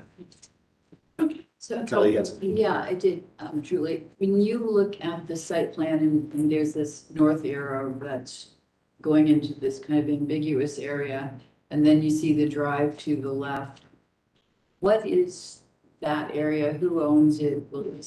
They do. They do, they own it. That's all their property, and they actually have a cross-access easement from the properties to the east. Well, I agree with turning the stair. That seems like an easy solution, possibly, if people are, other people feel okay with that. But then I would say, if not, extending the building out or adjusting the position of the driveway or the garage itself, so that it could have some kind of building closure around it would be really helpful. The other thing that I have a concern with is when you look at the elevations, there are so few windows within the structure, especially the elevation that is facing the house. And I feel like seeing that much siding without anything else happening in it is such a great thing. So I think that, to me, I would like to see better articulation of those elevations. Make them windows. That was a request from the client. They have some trellises and things they want to do, but I can certainly. Let me ask staff a question real quick. So staff, do you think there's a value in us moving forward on the variance that addresses the house, or should we keep them all together? That's just me. I would Go all recommend together. keeping. Yeah, let's do it all at once. It'll Sounds be good. confusing. Then you'll be at two separate dockets. So you can do that. Okay, if we don't have any further questions, let's have a second to David's motion continuation. Second. All in favor? Aye. Opposed and abstentions. All right, thanks a All lot. right, Good luck. thank you. Appreciate your time. Okay, so now we're in conceptual, right? Yes. All right, so we are on number 8, which will have the number for momentarily. Directions, all right. 158 East 2nd Avenue, which is IV-23-01-01. So would you get seated? Your right hand, state your name for the record. Steve Hurd with Urban Order Architecture. And you promise to tell the truth to the best of your ability in your testimony this evening. I do. Staff, can you fill us in? Proposed work description, this is conceptual, as stated previously. Raise and replace the roof on existing concrete block garage that was built in 1984. New gable ends to be board and batten siding. Details to include overhang, siding, and trim to match the existing addition on the main house. Expand and replace overhead garage door. New door to be 18 feet wide by 10 feet high. Thermocore overhead door, model 5740, microgrove, color to be black forest. Modify the size of the 3 existing garage windows. Existing width to remain with height to increase to 40 inches. New windows to be pellet to match existing on the addition of main house. Add 2 new gooseneck light fixtures over new garage door. At the January business meeting, the commissioners asked the applicant to provide the height of the primary structure in order to compare with the new proposed height of the garage and ask for details on lot coverage. They additionally requested applicant to indicate in the photos what is existing or what the examples are, as well as to clarify that the proposed overhead garage door would or would not have windows. Applicant has provided the requested information. Height of the principal structure is 35 feet 6 inches, with the height of the garage to be 25 feet to the peak. They will not be adding to the lot coverage, only adding height to the existing walls and changing the roof slope from a 612 to a 1212. For the garage door, there will be no windows on the proposed door. Staff notes, after receiving the updated photos from the applicant, staff was unable to locate a COA for the current exterior painting of the garage. It appears to have been painted around the same time of the new addition, when the new addition was constructed and completed. Garage portion was not included in that COA. Staff recommends applicant or owner to submit a COA application for the painting for the garage to the HBO office to review. Staff recommends the commissioners should offer design feedback that can be utilized by the applicant to further refine the proposal for review at a future IBC meeting, and no action is required for this application. Over to you. Basically, we would like to increase the interior ceiling height of the existing garage to 12 feet to accommodate a car lift. And then the changing of the roof is basically just to make it look better, as opposed to the sort of standard concrete block garage that was built, I guess, in 84. It seems even late for that, but the detailing will match the board and batten siding of the addition that I think we did 3 years ago, maybe. And I apologize for not getting approval for painting of the garage, but I think they're painting the house. Yeah, that was approved at the time. The garage was just not included in that painting for the just from what we did. And then also on the south elevation, we just wanted to improve the proportions of that window, of those windows that are there. And I think everyone is familiar with Punta Alley, that it is, I think this is the only garage on the whole street. Yeah. Everything else is at least 2-story and 3/4 houses. It's the most street-like alley. So, Okay, let's see what people think. Carly, want to start? Yeah, I think it said last time, I think this is a really nice revision to the garage. I am curious, a car lift, are they gonna put a car on? yes. Not. So I don't really have any problems with it. I think it's a very nice vision. You have anything? I think it's very nice too. Am I seeing on the north elevation the goosenecks above the garage door and then sconces on either side of the door? There are existing sconces on either side of the door that they wanted to keep.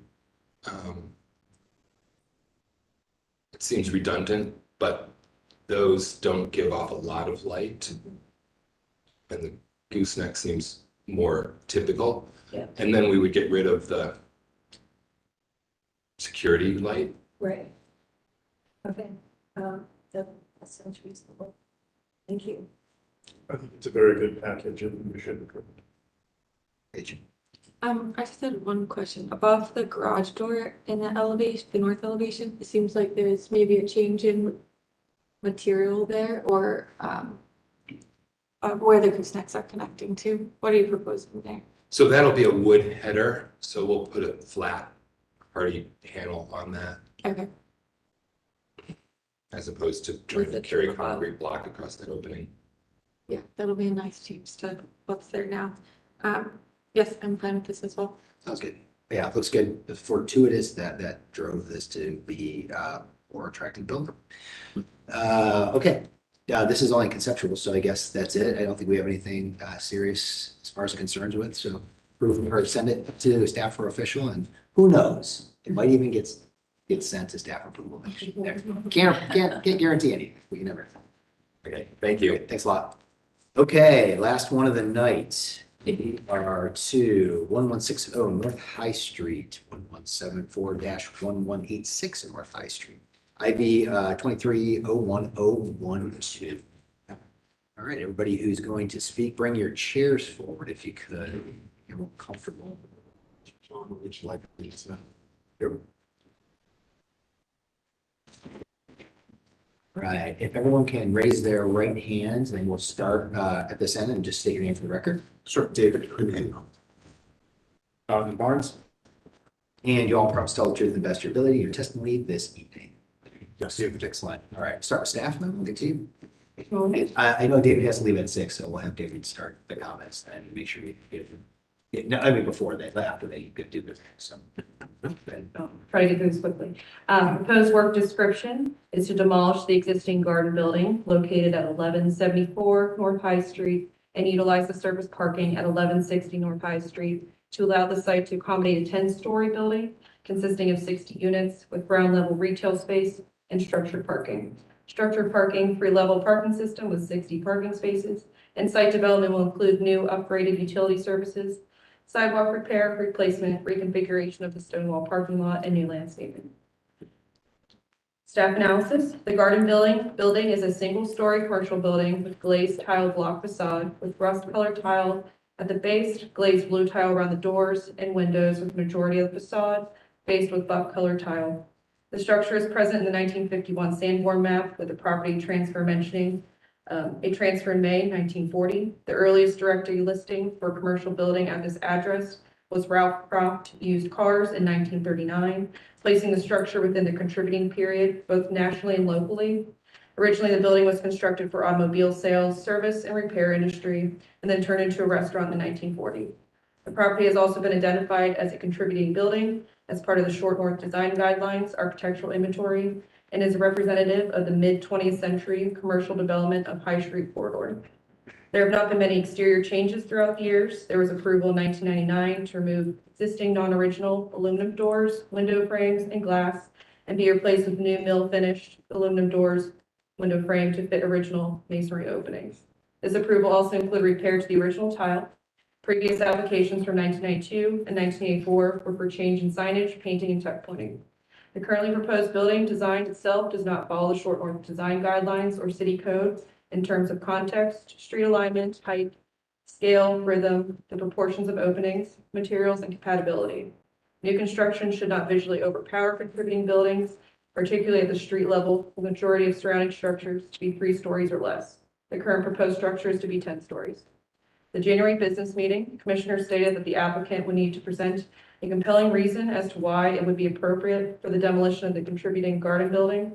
Commissioners recommend building around the structure that the applicant should look into incorporating the existing structure. Commissioners are supportive of construction on the empty parking lot. The commission should offer design feedback that can be utilized by the applicant to further refine proposal for review at a future IBC meeting. No action is required. And as stated previously, there was a public comment that was sent to staff around 2 o'clock today. And I will hand that out to everyone. Okay, do we need to read that in the record or just for us? It's just for you. Okay, over to the team. Sure. So again, my name is Jonathan Lawrence. I'm an architect with JVAB. So what I want to talk about is that this project really represents to the development team an opportunity to partner with Stonewall Columbus, the property owner adjacent to the south, to convert a portion of their surface parking lot from really an undervalued property, not particularly contributing, and not particularly appropriate for High Street, into a value contribution to the short north that helps fund Stonewall's mission, that also would help house some of their population, LGBTQ population, particularly their elderly population. And as David reminded me, I think it's worth recognizing that that's a population in the short north that hasn't, it sort of lost some opportunity in terms of housing. The volunteer towers no longer. And I think it's significant to recognize opportunities where we can provide opportunities for elderly population to have a place in the short north, particularly when they have, the services and the support of Stonewall next door. This is also general housing. I mean, so this is any housing, I think, in Columbus contributes to addressing the issue of our kind of housing crisis, I guess I would say, including this. And another aspect of this that I think is worth note is that besides the retail, which we also expect Stonewall to participate in on the ground floor, we have a full floor health and wellness facility plan for the top floor, which will be available for tenants, but also for the general public. I mean, the predominant use of the top floors in these projects in the short north are for bars, which are great, but we have plenty of those. And I think this is sort of a good trend to think about health and wellness for the community also. In terms of the garden building, I would agree that it is old. I think it's notable for its age, but not particularly its architectural contribution. Really, the only thing that's significantly left is the tile on the facade and the art mural on the side south-facing wall that's been there for I don't know how long. As a response to the commissioner's comments from the business meeting, we intend to save that tile, the ceramic tile, and incorporate that into the new storefront of this building. As well, I would say to pay homage to the art mural that's on the south facade. As you can see, we've got large art murals that we're planning for the south facade of the new building. So that's a brief introduction. What I would like to do is pass this over to Dave to talk a little bit about the development team and his sort of role in the short north. Sure. Yeah, and thank you. I appreciate the opportunity. Again, my name is David Hernanian. I'm a partner at Black Gold Capital, and I'm also a partner at Garden District Development. Both of those groups are behind Garden Park. So a little bit of background. My wife and I have been residents of the short north for about 25 years. So we know the neighborhood pretty well. I've been a homeowner in Italian Village for, I don't know, 16, 17 years now. So again, I'm a neighbor to the Garden District. There's a couple reasons why I'm incredibly excited about this project. And I took a few notes. I just want to make sure I don't forget anything. And John mentioned first and foremost our partnership with Stonewall. So, when you look at Stonewall and the value that they've brought to the LGBTQ plus community, we want to be supportive of that and we want to be additive. And so what we said to them is, look, if we can collaborate on this project through the acquisition of that parking lot, we're filling in that space first and foremost, right? So making that area a little bit more walkable.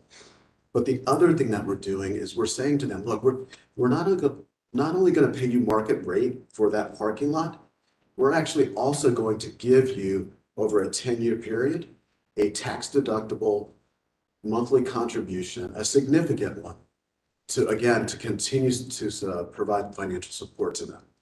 And then the most exciting part, to John's point, we committed to Stonewall. We will provide 20% of our units to Stonewall so they can give those units to their senior community, the LGBTQ plus seniors. They are called trailblazers within the Stonewall community. So that's the first part, that gets me really excited, is that partnership with Stonewall. The other is, when you look at the short north, the sort of the epicenter of the short north has been Bubbles and High for the last 25 years, right? All the energy is there. I think that when you look at all of the activity at OSU campus and you look at everything that's happening in the short north, we think there's an opportunity to bring that epicenter to Fifth and High. And we want to be the first to do that. So that's the second reason I'm excited. The third most, I think, important is when you, and again, I've been in the short north for 25 years. 25 years ago, it was an arts and entertainment district. Today, it's an entertainment and arts district. It's really, to John's point, rooftop bars, rooftop restaurants, lots of clubs. We want to bring a little bit more of that arts back to the community. And what better way to do that through the development of this building? For example, we're working with artists out of Paris, Mexico City, New York City, LA, to bring some of the most innovative arts and programming and experiences to this one building.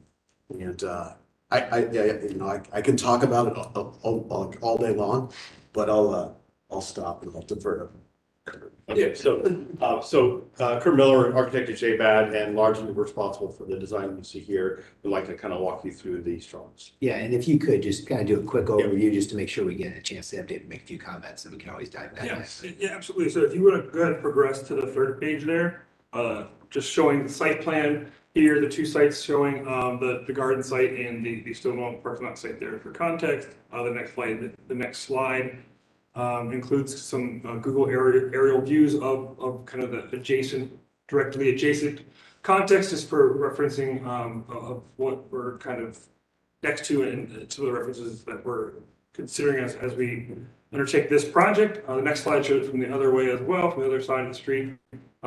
This, I think, stretch of High Street, kind of between those two nodes that David mentioned, is very, I think, dynamic in scale. It goes from that surface lot to the 8-story Jackson building to next door to our building is this little sliver of a building that's the barber shop currently.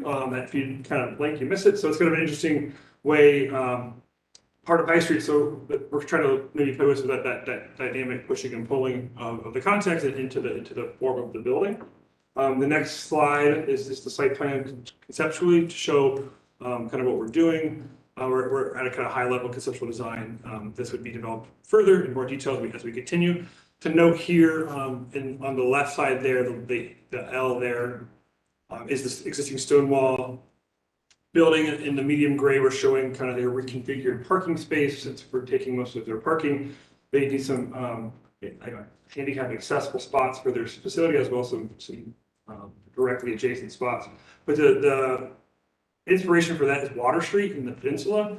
This idea of this parking and drive aisle that's actually more plaza that you park on than a parking lot. So that Stonewall can potentially use that for events and programming. They can close off that parking lot and really spill out to that plaza. The idea, we have kind of a solid wall there to adjacent continuing art and connections to Stonewall on that, so that it's an amenity for their building and kind of not the back.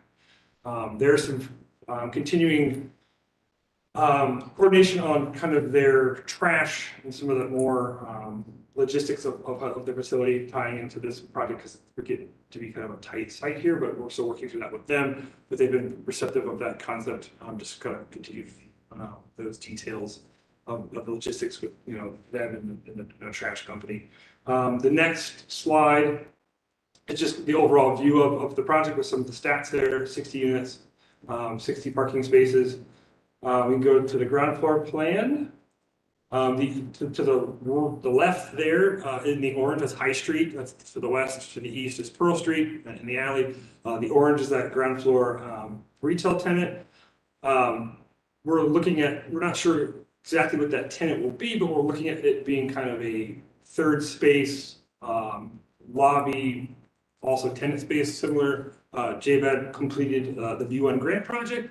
That, if you've been to that site, has a ground floor Stoffs that actually serves as the stop space, but it's also the lobby, the amenity spaces for the building. So it's kind of doing double duty and leasing offices on that space. So it's kind of a three uses in one space, so it really activates that space. So when one's closed, other things are open. To the right of that, in the white, we're showing a semi-automatic parking system.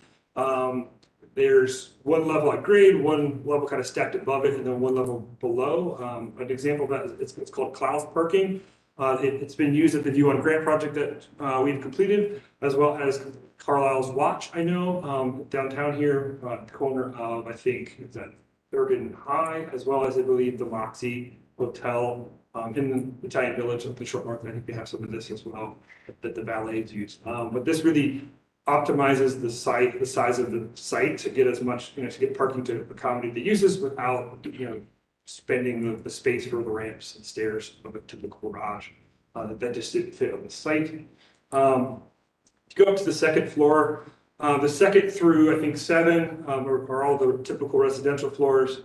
They stack for the most part, with the varying is where the inclusion of the balconies. So those flip on I think they go every 2 floors, they start to flip.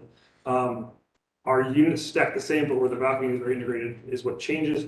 That allows that dynamic facade and form and movement that you're seeing in the renderings there. So as you get a little higher up, their units get a little larger, and 2-bedroom incorporated on the upper floors. But then they kind of maintain the exterior form. And then on the 8th floor here, you're seeing in the green, that's a resident specific amenity. That would be like a lounge and potential work from home space for the tenants.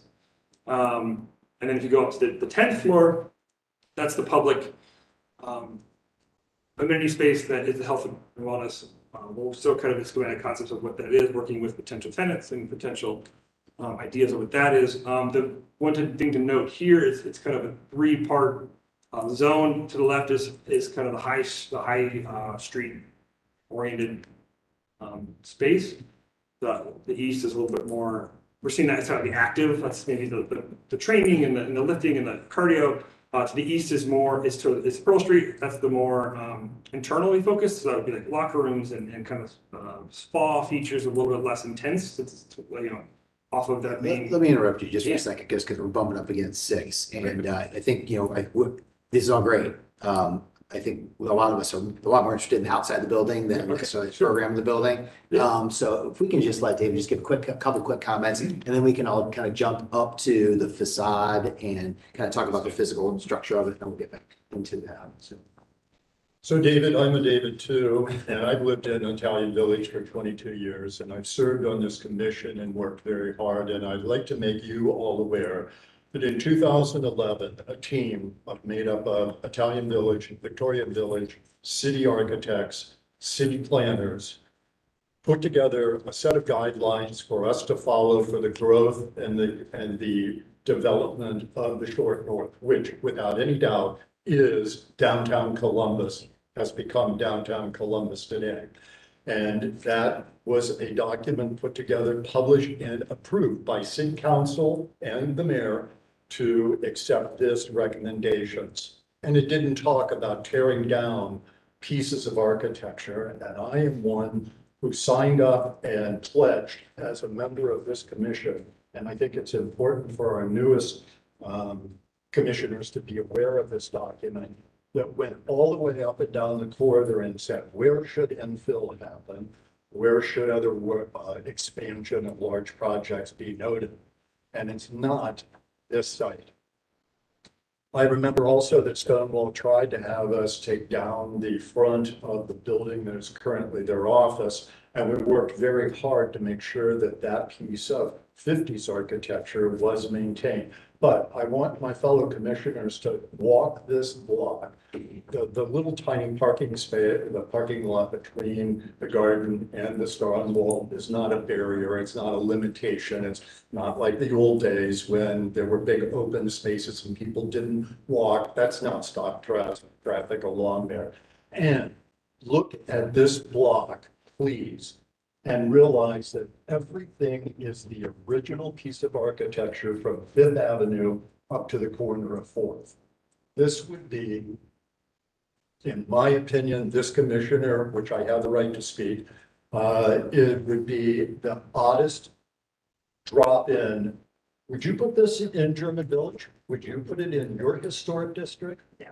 This building in itself and the program could be so terrific over in Franklinton, where Gravity and some of the other architectural buildings and the art forms are happening over there. This just doesn't fit. And I, due to the fact that I will be leaving the table shortly, I just can't support the proposal, A, taking out the garden building, B, putting in a 10-story building and not have any respect with, we know that our national guidelines on historic preservation talks about making new things compatible, considering the materials.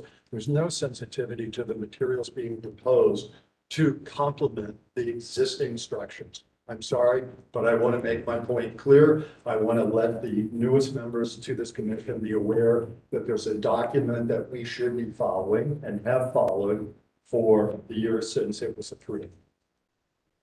Jason, let you take it over. Okay, sounds good. Sorry, I'm just throwing my pen over. Would you like to kind of walk us through the exterior of the building, and then we'll get into the rest of the commission's comments, then, if that works? Can you stay as long as you can?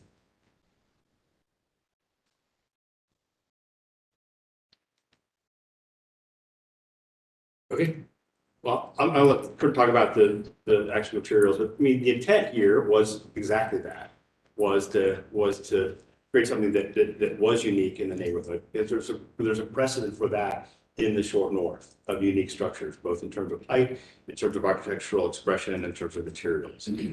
That is this sort of new precedent, we think, in the short north. What we're also trying to do here is break free from the sort of flat fronts that you see kind of with a lot of these projects and have some dimensionality to it. Okay, that helps express the residential character of the building. Doesn't look like an office building. It looks like what it is, you know, with the terraces, et cetera, and the sort of broken up scale with the kind of projecting facades. But Kurt, talk us more about. Yeah, if you go to the very last page, would be the best view, the street view perspective, if we kind of go back from there. So this is from the perspective of High Street. You have Stonewall in the foreground there. The High Street and the Pearl Street facades are similar, if not identical. They are currently the design is showing them as metal panel. We do have that tile and masonry base along the streetscapes for that durability, and that contextual reference is there. The large facades that we have that would be solid without windows due to our fire adjacencies, we're providing intentionally providing a backdrop to include large public murals that David alluded to, and connecting with the various art groups in town to get that done right, whether it's GCAC or the Short Arts District. Connecting with those groups and getting that done right, so that those materials are the correct backing materials for a public art mural. You're seeing on the south facade, towards the lower half of the building, those are exterior balconies, taking advantage of the daylight and the views to the south. The glass portion on the top is that top fitness area that is intended to be retractable, much like the Juniper Bar kind of on 4th Street, so that it can be open and used in the warmer months and for fresh air to connect to the outdoors. And then the goal is, since it's a fairly dynamic form, is to keep the materiality fairly simple from a number of materials. So it's majority kind of a tile masonry base, metal panel on the majority of it, and then inclusion of murals just to kind of keep that detailing as simple and clean as possible. So Okay, sounds good. Well, let's go through and get thoughts, and then we'll have a quick discussion. Brooke, would you like to jump in? Sure. I won't say a lot because I think David said most of what, if I was as articulate as he is, I would probably say, so I will echo what he has said. I do really appreciate the wellness portion of this project. A couple of questions. I know you mentioned about the housing crisis in Columbus, but this is not, I can't imagine housing that is really addressing those in need of housing, affordable housing. So I think there's maybe a little bit of a catch there. I cannot support, it just looks totally foreign to this location. And should the project move forward, I think that there might be some sensitivity to maybe setbacks so that you're not having the elevation of the entire building being 10 stories high right on High Street. Maybe that would help some of the scale perception.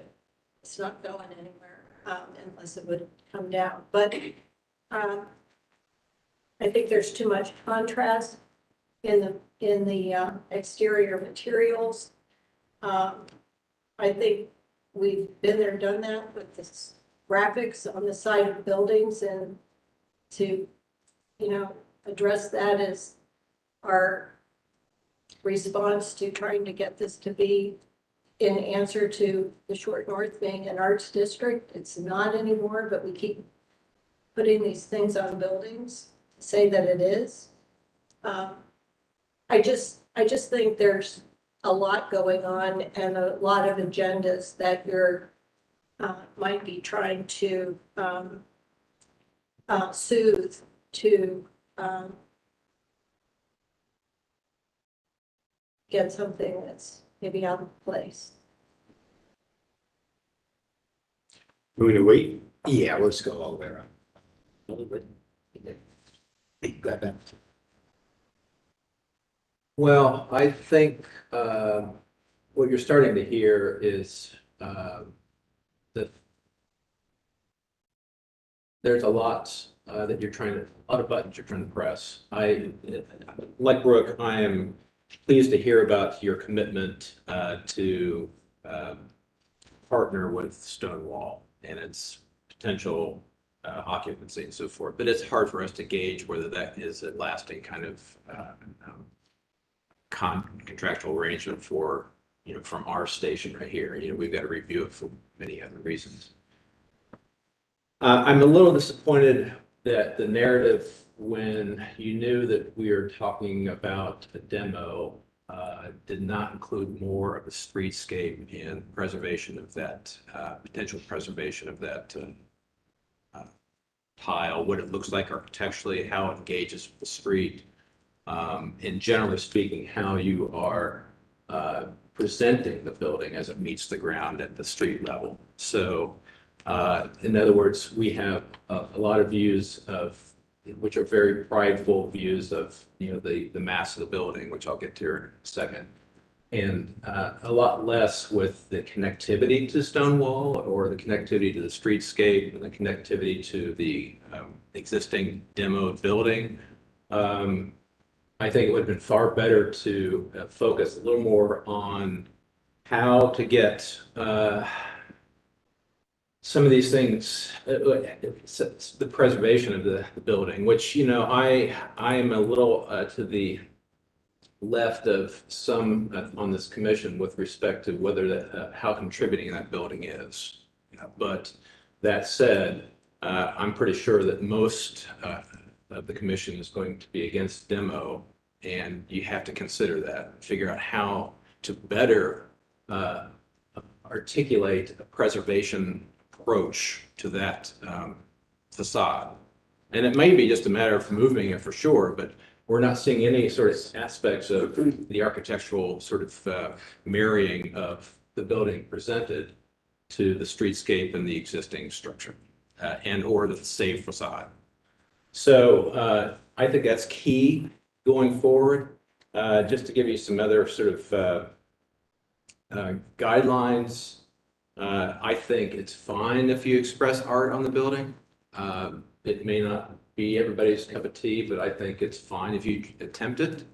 And I hope that you consider things besides just flat graphics. But and then as far as the height and mass go, this comes back to something I try to subscribe to, and that is that if we're doing something in a historic district, I think you have to kind of hit on a couple of notes. So in other words, I'm always thinking about scale, rhythm, punches, and materials. And the better you can sort of borrow from one or two or even three of those categories and give you something, but it's like, give us a narrative that says, this is how it's responding to the fabric of the neighborhood, you know? It's because of the rhythm, you know, it's because of the lot width instead of a double lot width, or it's because, you know, we can get away with the height because of that, you know, narrower lot width or the sort of a setback or, you know, this rhythm of window punches and things like that. So there's going to be some push-pull in the way you articulate this very bold expression in a very atypical location, not the least of which is in the middle of the block. It's not on a corner like Buttles and High, or even on the corner. I mean, I could almost even imagine that we could sustain a taller building around the corner above Stonewall than right there, and that's not your fault. I'm just saying that in terms of rhythm, the way we're sort of accepting taller buildings along the High Street corridor, you know, you could look at the precedent of the Moxie as one, because not only is it taller on a corner, but also it did, through some of our influence, I believe, express kind of a street level, two-level kind of architectural expression, and the tower is set back. And that was the compromise to allow better expression of the streetscape while getting the height. So I think, just to review quickly, think about your narrative, especially as it relates to the urban, the sort of high street fabric and the existing building that you have demoed already in your mind, and perhaps some of these other. Oh, I just, by the way, as you're considering these things, trash location out back and the alleyscape and the entrances, it's something I'll eventually want to, you know, turn an eye to. Kelly, you ready? Yes, I'm ready. Okay, so I think this is the perfect rendering to have up there to talk about the way I feel about this. I am much less opposed to this than what other people on the commission are, and for a couple of reasons that I'll talk about. I think this bottom swatch that's there starts to act as this data. You see this connection between all the pieces that are there. And then there's the piece above. I have to just say, this person who lived across the street, it was so fabulous when this was an arts district rather than an entertainment district. And I think that this building starts to make a nod to the idea of art. And so I think there are positive ways to look at this when you're thinking about that. So I also think maybe that would appeal to people more if the bottom portion of this could be that continuation of the brick that you typically see in that area. Somehow a blending of the more contemporary with that so that it felt better to people. But I think the top portion is really exciting, and I don't think that everything has to match. I think that, you know, if everything always matched forever, you know, then we would have no variety. So I think there are ways, as has been done, to connect the historic to the contemporary. The other thing is thinking about the context. I'm happy to see that this would happen within an area, that there's not something behind it or in a way that, you know, you're then blocking the sun for a lot of other residents or houses. So I think that's good. I think buildings like the Joseph or even the new Hilton start to, which a little bit more downtown, talk about, you know, this kind of larger structure within. I have to say 10 stories seems a little high. I wish it was 8. Maybe showing us the context of the Jackson across the street, which is 8 or 7 residential floors. But I think the whole idea of kind of going or combining this project with the aspirations of Stonewall is wonderful. And so I'm really happy to see that. I am curious, what is the composition of housing? Is it apartments? Are they condos? Apartments, yeah. Apartments, okay.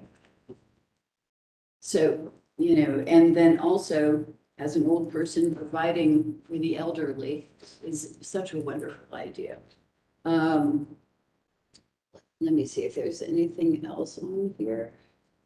I do believe that more could be done to think about the existing garden building that's going to be there.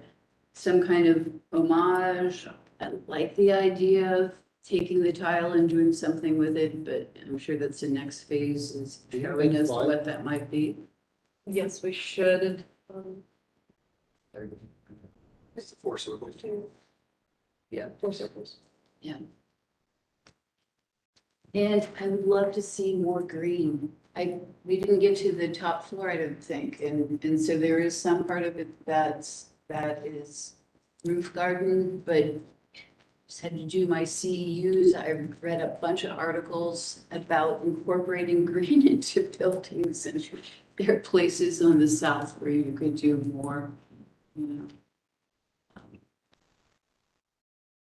The Dutch Pavilion, you don't have to go that far. It's a great project. Paige? Yeah, I think, what commissioners have already said, a lot of, great feedback, and as you were speaking through the exterior, I really appreciate how you kind of commented on wanting to make this feel like a residential building rather than an office building. And I think the way you guys have divided up that front facade, and given it kind of those individual units feelings really helpful in that sense. One thing, oh, also I did want to say that as far as like materiality, of this like new, I think what Carla called it was, kind of somewhat of an art piece alluding to how it was in the arts district to begin with, makes me okay with like the stark difference of, adjacent to these brick buildings. But I think being able to kind of respect and pull back from them would be something I would like to see. And I also think that could potentially be beneficial, like when you look at this rendering. A lot of the views, since the width of High Street isn't crazy wide or anything, a lot of the pedestrian experience and views of this building will be at an angle, and partially that side that's exposed to stone wall. So I think right now a ton of that emphasis of the scale and the residential feel and is shown along High Street, but being able to kind of bring that around, I think could be beneficial, and maybe if we are able to step back from High Street or even do some type of setbacks from Stonewall site as well, it'll give you more opportunity to open that up and mess with that there. But yeah, I think the 10 stories directly on High Street is a really hard sell because we're used to seeing a bit of a relief there, or when you're walking down High Street, having that datum of about 2 or 3 or 1 stories tall. Great. Just a couple comments, try to be pretty brief as we've heard a lot already. A couple things for me. I think the challenges that I'm facing in complete change in the site are really two. One is that this has been a continuous street frontage that is one of the few blocks that was almost all the way intact, not quite all the way intact, but pretty close for a long time through a whole series of uses, and with a lot of buildings that were, if not the absolute first thing on the site, one of the first things on the site. So it kind of has that vibe. And I think, Dave, what you're talking about is this end having a potential to be a different sort of hub for the shore is legitimate because of that character that's there. And the second part of it that it makes it a little tough for me just to say, yeah, this is great, let's go ahead, is the historical preservation portion of that facade. I think that as I've thought through the way that we've advocated for preservation and as we've modified the overall characteristics of High Street and really the whole neighborhood, I think there are hard and fast immutable things, and then there are a lot of things in the middle, in the gray area. And this is certainly a building in the gray area. I can't argue that. most buildings that we have that are, I think, truly undeniably necessary for preservation are buildings that have characteristics throughout their whole structure, multiple sides, usually at least some sort of an element that produces some interest once you get off High Street. Not all of them, but most of them. They have something there that can really recommend them. And this building really has a facade. And while I understand that it certainly served a very crucial part of the identity and the way that this portion of High Street worked, my personal feeling is that it's the facade that is the true element that created that. I mean, it's fun to go to that store too, and we can get into all that story. That's a whole different story. But the store is gone, and I don't think preserving the rest of the back of the store building because of a memory of something that made the neighborhood cool and fun is the right answer. At the same time, I would have a really hard time dismissing what I think is truly historic significance of that front facade. And while it's of a different era than many of the other buildings in our district, and maybe because it's of a different era and it's so intact, you know, maybe I just have a soft spot for that era of architecture. I just think it's so cool. And the fact that you've got that really unique blend of I think, mostly original tiles and with the cream and the black and the red, and it's just something that's so evocative to me, you know, and you look at movies of that era and I'm just, you know, again, it's rose-colored glasses, but we have that little tiny piece here. So I think for me, the most important thing you could do is figure out a way to wholesale incorporate that facade at the best. And if not, do something which doesn't involve deconstruction and homage. I really love the idea of somehow making that. Did we get it right when we did it on Fourth with, you know, with Exit or not? What was it? Exile? No, we probably didn't. We tried. And that's what I'm saying, we're evolving. We're trying to figure out what's the iterative process to find a way to preserve the facade of a building where maybe the whole building isn't worth preserving, but still keep that character intact and create another project. So that's sort of my diatribe on that. Just a couple quick things. I'm less concerned about the advocacy for the mural on the side. I think a lot of those side murals are cool, but we also understand that and things get built on the side. So it's neat that you're doing other art, but I don't think you need to be too concerned with like the mural that's there now, in my opinion. Maybe others feel differently. The couple things I want to answer, have questions answered, not today, just if you can, when you come back. I'm certainly interested in what that plaza space is going to be like. And I think that's got amazing potential, you know, the kind of that wall balconies that overlook that use of that kind of cool interior space. I think that could be a great example, if it is done well, of helping us advocate for other projects that sort of promise a plaza-like space for parking and don't really deliver. I think here there's a really good reason for that to be successful because I can understand the programming that could go in there. And that would be a great example to use going forward. Some more information about how the 3-level parking works, again, not today, just in general. And then how the age-restricted portion of this works, whether that is something that's in place initially, whether that's more of just the type of units you're building, whether that's in perpetuity, sort of all that stuff. So those are the questions.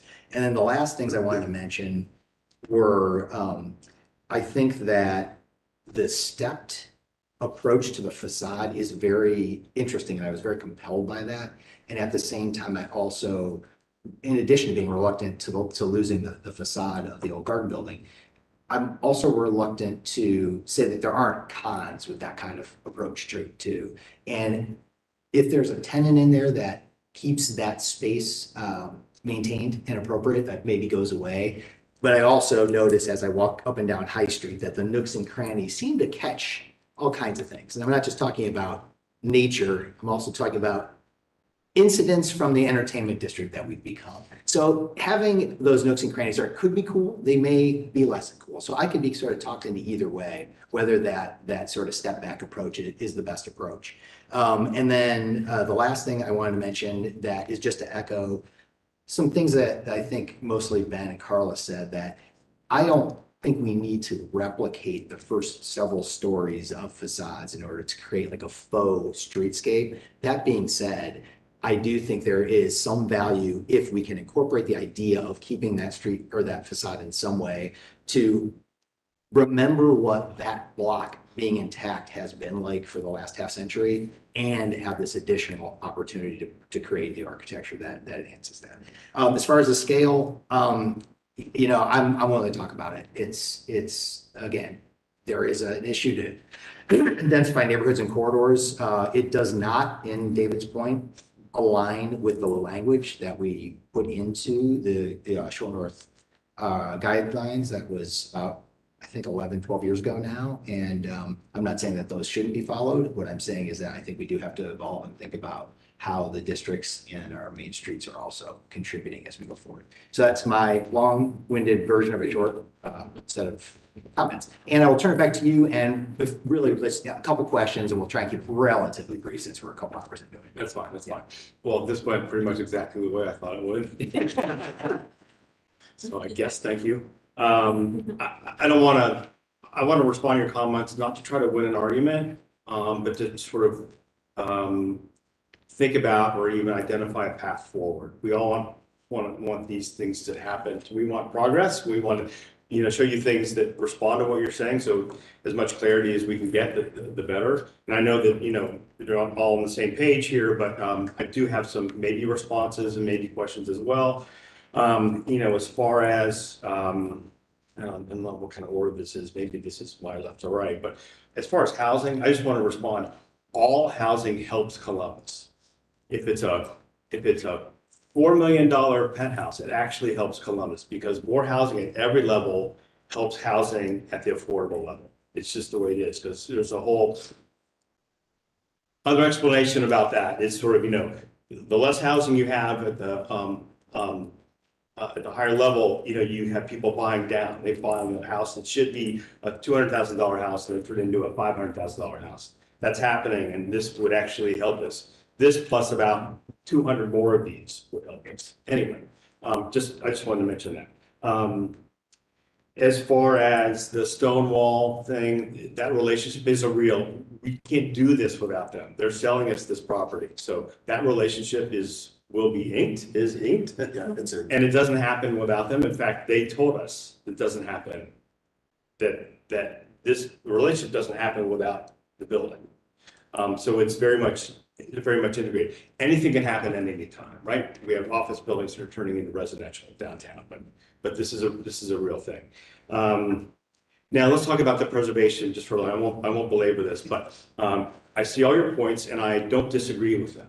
I'm not a fan, particularly of facadectomies. Me personally, not because it's personal, but because I don't think they typically work, but there are ways that they can work better than others. I also don't think that this building, the garden building as it stands, is significant and contributing enough to say no to this project. I mean, this is a significant investment and it's going to do a lot of good things for a lot of good people that need that. And I think if there's a way that we can work with the garden and come up with some compromise, we're more than willing to do that. Keeping the facade itself, we will more certainly look at this, but realize that that's part of the building. It's not the whole width. So it's a bit of a design sort of challenge to keep a building on one half of the base and then you're doing something, I don't know, something else. But, you know, we're good architects. Kurt's a good architect, so we'll figure that out. I would agree with Jason that the building, if there's a significance enough about it to keep it, it is most definitely not the whole building. There's nothing really original, much original, or really, okay, I'll say significant again, about anything behind that facade. Inside is, well, it's something else now. The facade itself, I mean, I like Trey McKyle, it's great. This is not a good version of any of that. I'm just saying, it's not, it may be significant, it's a bit nostalgia, which is okay. And I agree with you, I mean, that's also part of the Short North, the good, the bad, the old stuff that's good, the old stuff that's not so good, and the new stuff that's both, you know, it's all part of the mix. So I do think it's worth us studying how to maintain that piece as a relic, right? It's not going to be the garden anymore. It's going to be the new garden. It's not going to be the full depth of the building. That's probably not really what we need. But if preserving that, if there's a way to preserve that facade to say that used to be there and still have everything else, then we'll find a way to do it. I appreciate the comments about the streetscape. and how we can make a reference to that sort of datum, because that's real, and I think that's, that would be an improvement, Yeah, it would. right? And whether that involves a step back as well, we'll explore that. My own experience about this is that, you experience buildings in these contexts at about 2 to 3 floors. On the street, you see 2 to 3 floors.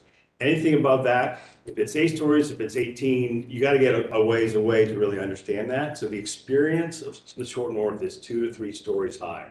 What happens above that is another sort of issue. That doesn't mean that this should be 40 stories, but I don't think that 10 stories is anything worse than 8 or 6 in terms of the experience.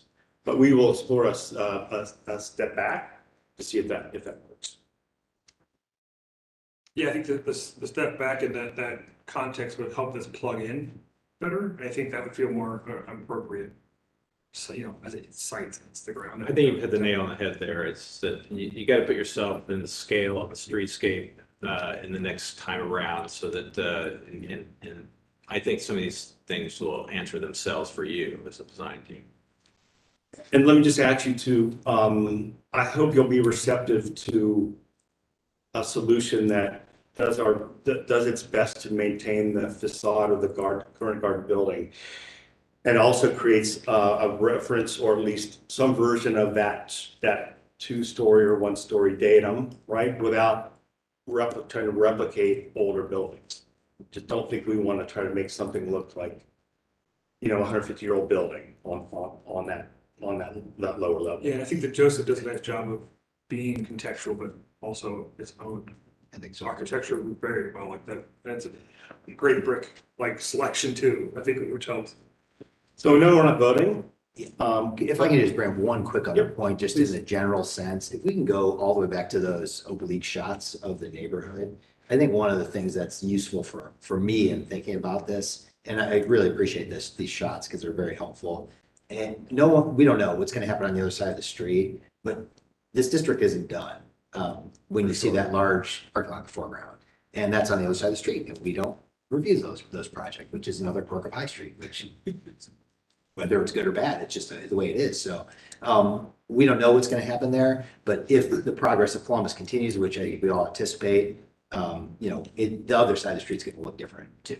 So I think that's important to understand the bigger picture of how this all works together. So anyway, that's right. Any development opportunity in the short north from here on out is not going to be a 1-story or a 2-story or 3-story on High Street. The economics would never work. So if it's a parking lot, it's going to be something big if it's going to be anything.